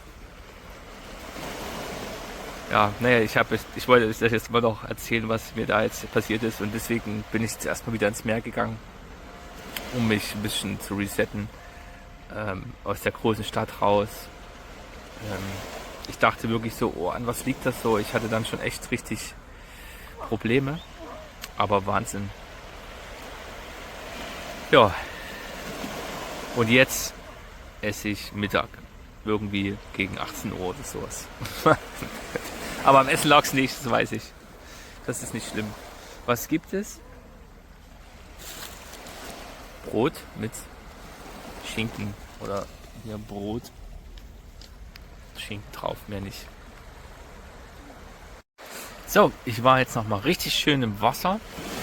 Und, also sozusagen als Abschluss, ich werde morgen wahrscheinlich nicht mehr schaffen, ins Wasser zu gehen. Ich weiß es nicht. Ich glaube eher nicht. Es könnte zu knapp werden. Aber vielleicht. Ich weiß es nicht. Auf jeden Fall gönne ich mir jetzt hier noch so ein 0 alkoholfreies Bier. Ich trinke ja kein Alkohol oder irgendwas dergleichen. Dementsprechend kaufe ich mir nur für besondere Momente mal so ein Bier. Ansonsten trinke ich tatsächlich meistens nur Wasser. Das reicht mir so, aber es ist mal ganz okay. mal was mit Geschmack zu trinken. Genau. Obwohl, Wasser schmeckt ja auch. Also es gibt echt auch krasse Wasserunterschiede. Aber ich möchte da jetzt nicht drauf eingehen. Naja, ich zeige euch nochmal den schönen Sonnenuntergang hier am Hafen. So sieht es aus. Ja, ganz fein hier. Ja, also ich immer wieder am Überlegen. Eine Stadt am Meer ist für mich so ein Traum. In Barcelona war ich auch viele Male. Fand ich auch übelst geil. Lissabon fand ich jetzt auch richtig geil.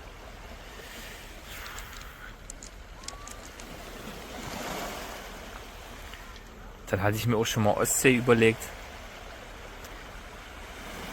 Aber die Ostsee ist ja dann immer kalt, auch im Winter. Aber ja, da muss ich wohl nochmal drüber nachdenken, was ich machen möchte in meinem Leben noch. Ob ich irgendwo nochmal umziehe, ich weiß es nicht. Aber ich bin immer wieder, wenn ich dann am Meer bin, immer wieder so fasziniert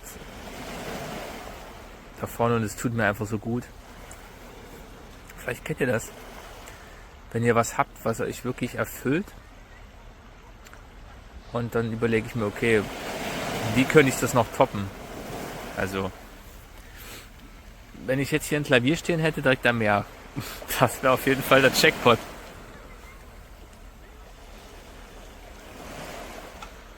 Muss ich mal gucken, wie ich das für die Zukunft vielleicht irgendwie integrieren kann.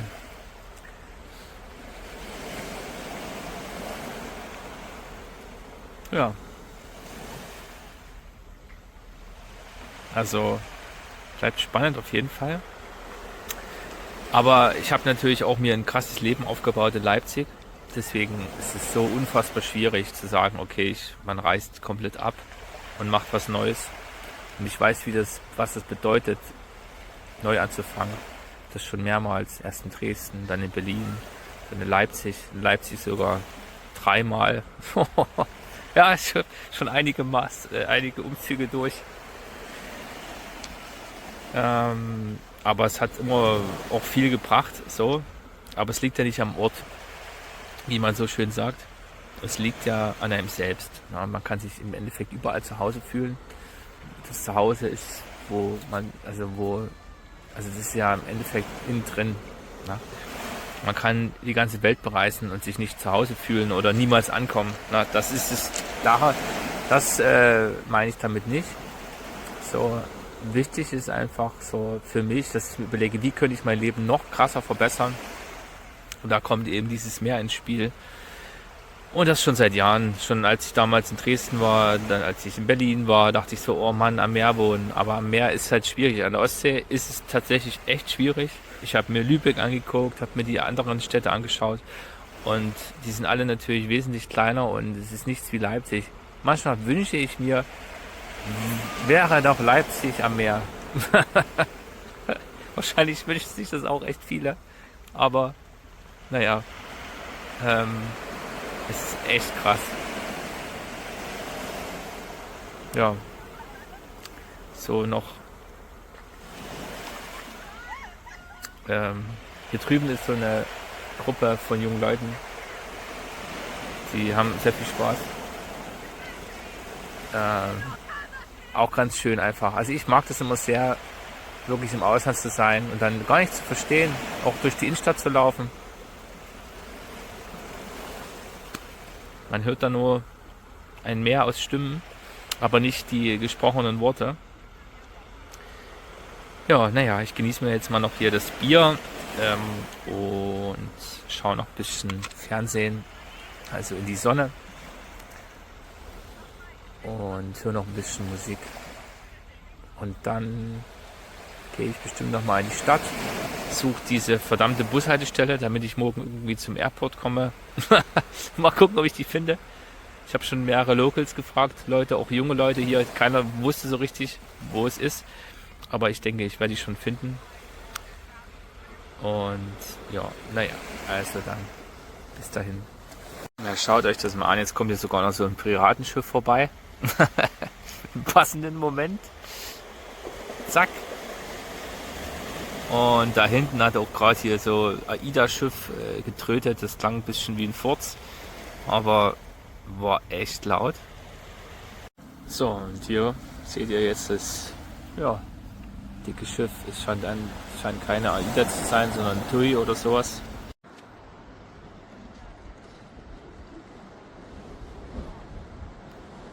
Hier hat man nochmal einen geilen Blick auf die Stadt und aufs Meer. Das ist schon Bombe. Stadt am Meer. Aha. Schön sieht's aus. Aber hier ist auch echt krass, ne? Diese Teile. Also da muss man immer ein bisschen gucken. Es geht ganz schön nach unten. So, und jetzt fährt hier doch noch die AIDA aus. Hat eben auch noch getrötet. Also je länger man dieses Riesenschiff anschaut, desto faszinierender ist es. Also es ist schon echt krass. Und es ist vor allen Dingen noch ein kleines. So, mein neues Haustier.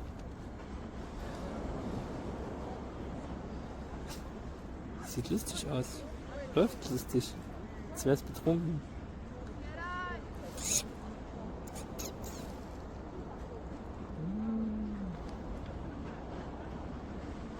Jetzt aber schnell, ja. Ja, naja, sieht schon toll aus hier in der Stadt, ne?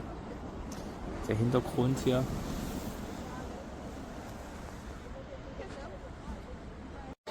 So, ich erzähle euch mal noch was. Und zwar war ich heute noch den ganzen Tag alleine in Funchal hier und lag am Strand, war ja noch baden und sowas.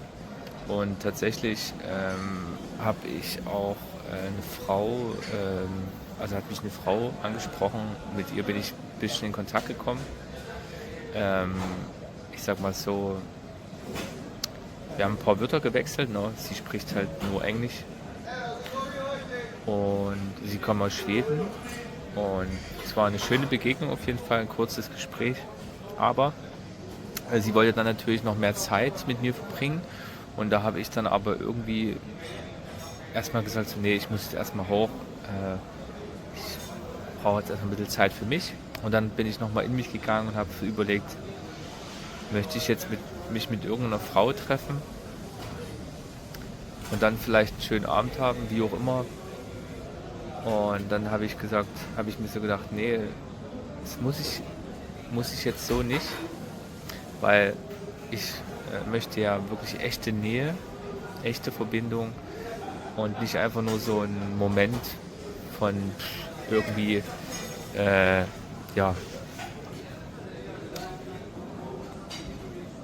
dann einfach kurz da ist und fertig und dann wieder weg ist und dann fühlt man sich nächsten Tag leer. Und deswegen habe ich mich dazu entschieden, einfach abzusagen. Und jetzt sitze ich im Restaurant und gönne mir einfach alleine eine Pizza und genieße den letzten Abend für mich und fühle mich dabei gut.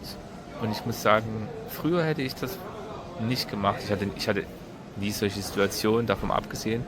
Aber trotzdem hätte ich früher anders reagiert und nicht nochmal drüber nachgedacht. Aber heute sehe ich es anders. Heute denke ich mir so, nee, muss ich jetzt echt nicht. So, nichts gegen die Frau. Die Frau war sehr hübsch, so auf jeden Fall.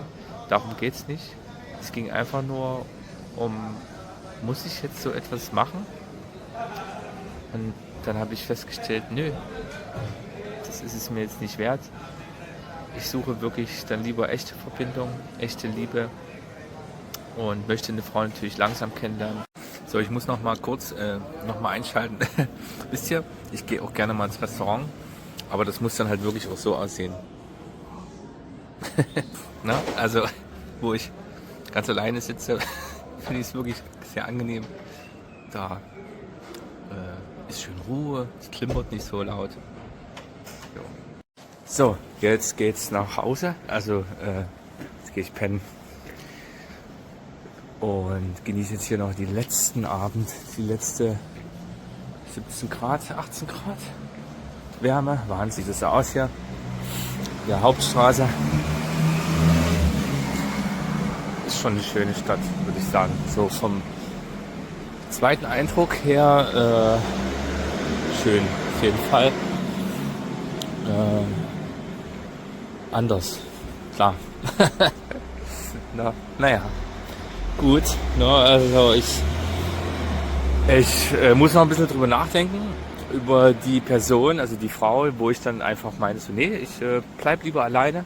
Das habe ich mir so als Ziel gesetzt. Und ich mache auch sowas nicht. Einfach eine Frau mit nach Hause nehmen. So, das brauche ich nicht. Habe ich nicht nötig. Will ich gar nicht, weil das ist für mich nichts. Und deswegen fühle ich mich jetzt viel besser, weil ich einfach mich für mich entschieden habe. Und für mich und meinen Abend mit einem leckeren Essen, noch einen kleinen Spaziergang alleine, kurz am Meer gewesen. Geil. Also, genau, ja. Also ich freue mich jetzt wirklich sehr auf Leipzig, auch. Aber was ich mich natürlich nicht freue, ist das Wetter. Da bin ich echt so, hier fühle ich mich sehr wohl. Oder in Spanien, ja, als 15 bis 17 Grad im Winter. Ist schon was Feines. Naja. Das werde ich schon vermissen. Und was ich hier auf jeden Fall auch echt klasse finde, Toiletten sind alle öffentlich, frei zugänglich. Man muss nichts bezahlen, man muss keinen 50 Cent oder 1 Euro oder was auch immer einwerfen. Das ist schon eine tolle Sache. Denn wenn man mal schnell muss, dann ja, Hut ab. Also wie schön sauber das auch ist. Die Müllabfuhr. Mir sogar jetzt noch. Es ist 10:30. Ja. Das ist krass. Und die Straßen werden hier wirklich, so wie in den meisten Ländern, so im Süden, mit Wasser abgespritzt. Dadurch sind die wie geleckt. Man könnte wahrscheinlich drauf essen.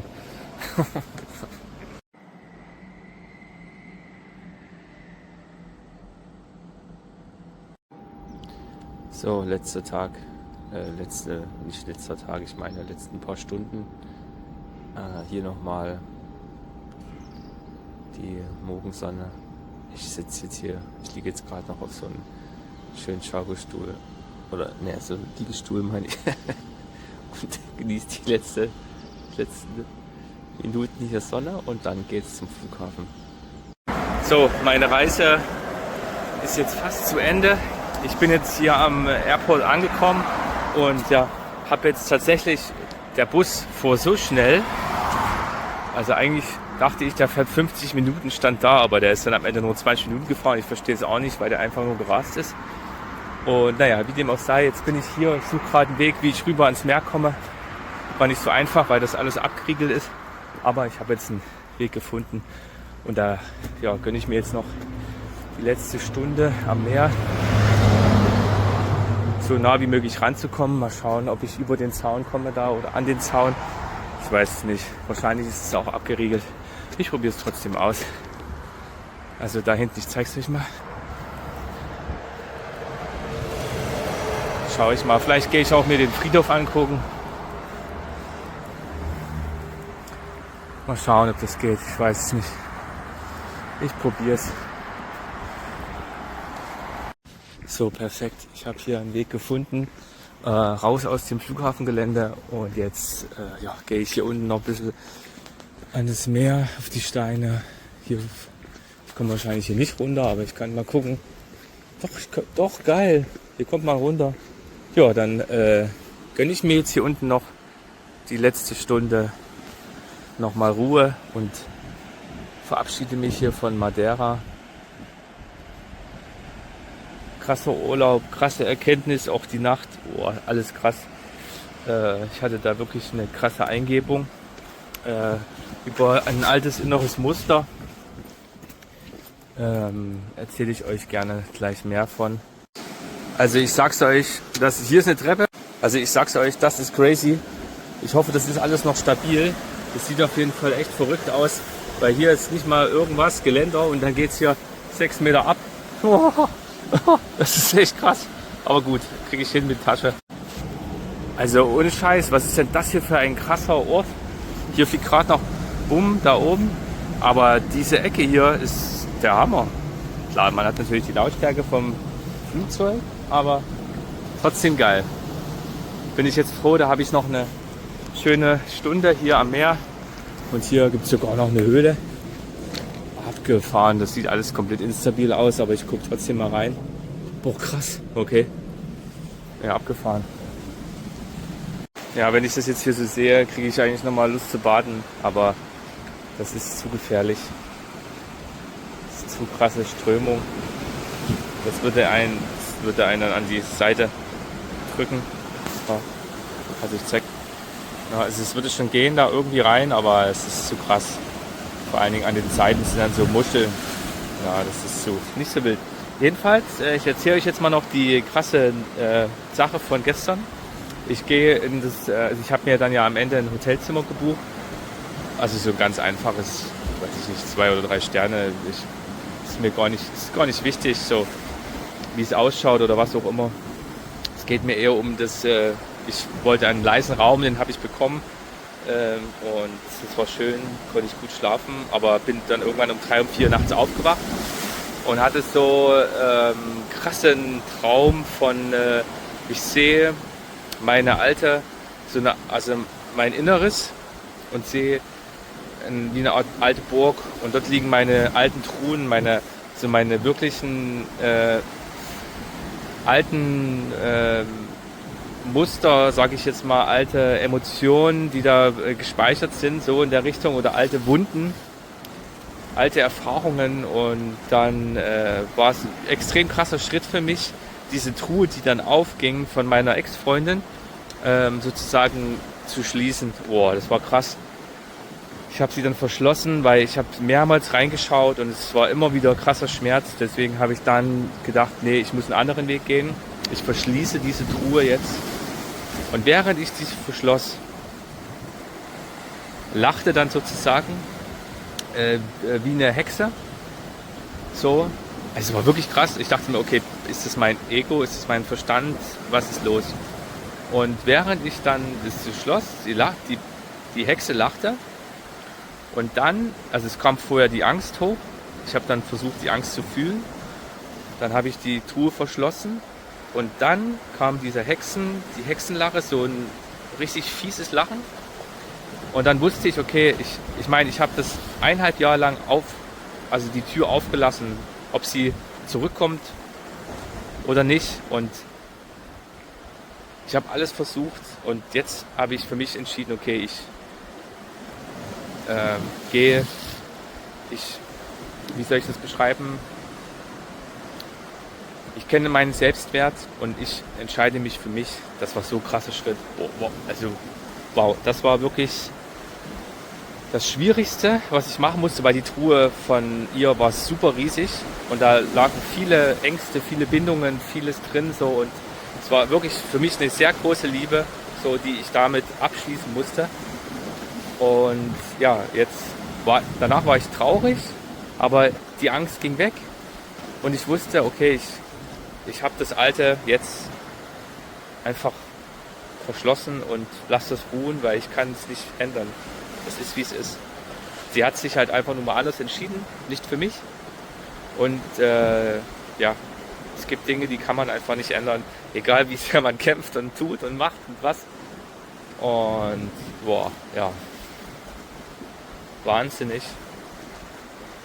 Krass für den letzten Tag, nochmal so richtig deep. Doch. Ja, und jetzt versuche ich das nochmal ein bisschen durchzugehen, zu verarbeiten. Ich habe es auch analysieren lassen, was das bedeutet. So, und gelesen heute Morgen, stundenlang schon, wie kann ich das deuten, was ist los, das war Wahnsinn, so für mich, aber das innere Bild war wirklich so krass real, es war der Wahnsinn. Ja, und jetzt fühle ich mich in einer gewissen Form erleichtert, aber auch so, ja, das alte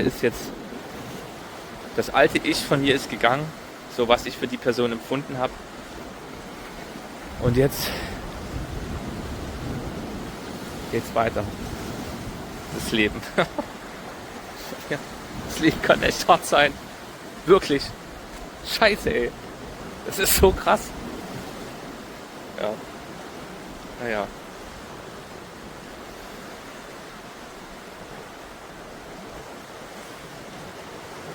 Vielleicht sieht die Person es irgendwann, wie sehr was ich für sie empfunden habe.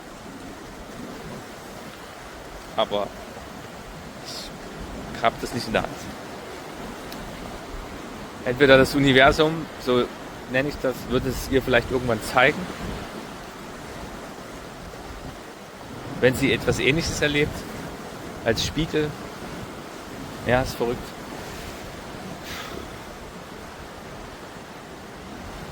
Aber ich entscheide mich auf jeden Fall jetzt lieber für mich, als für irgendeine Person, die mich nicht richtig respektiert, die mich nicht so wertschätzt oder nicht, wie soll ich das sagen, die mich nicht gut behandelt. Oder wie die Frau von gestern, die dann zum Beispiel nur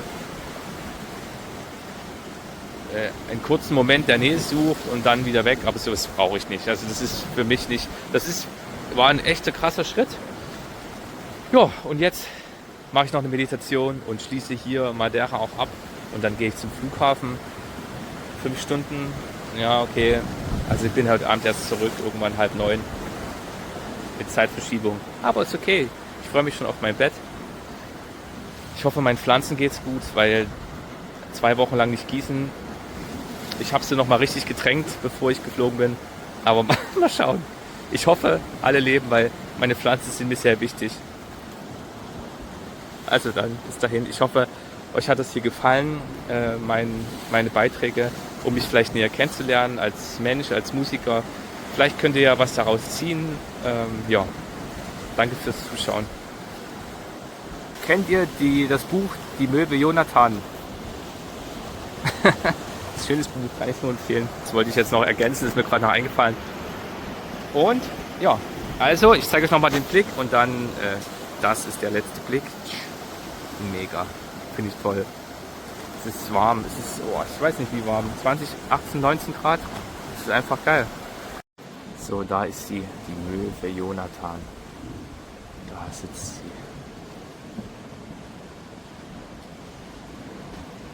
Allein. Überlegt gerade ihren nächsten Schritt. Wo geht's hin? Wo fliege ich jetzt hin? Wo gibt's es?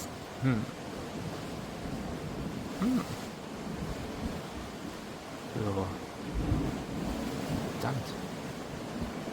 Was mache ich jetzt? Naja. Hebe ich kurz erstmal meinen Fuß, chill mich einfach ein Bein.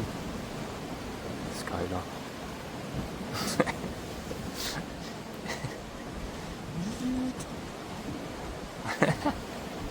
Sieht lustig aus.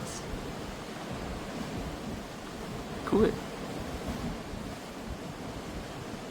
Die Möwe Jonathan.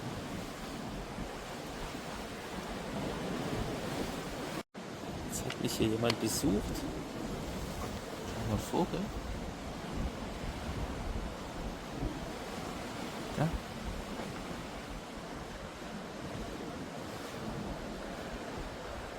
Ich weiß nicht, was ist das? Keine Ahnung.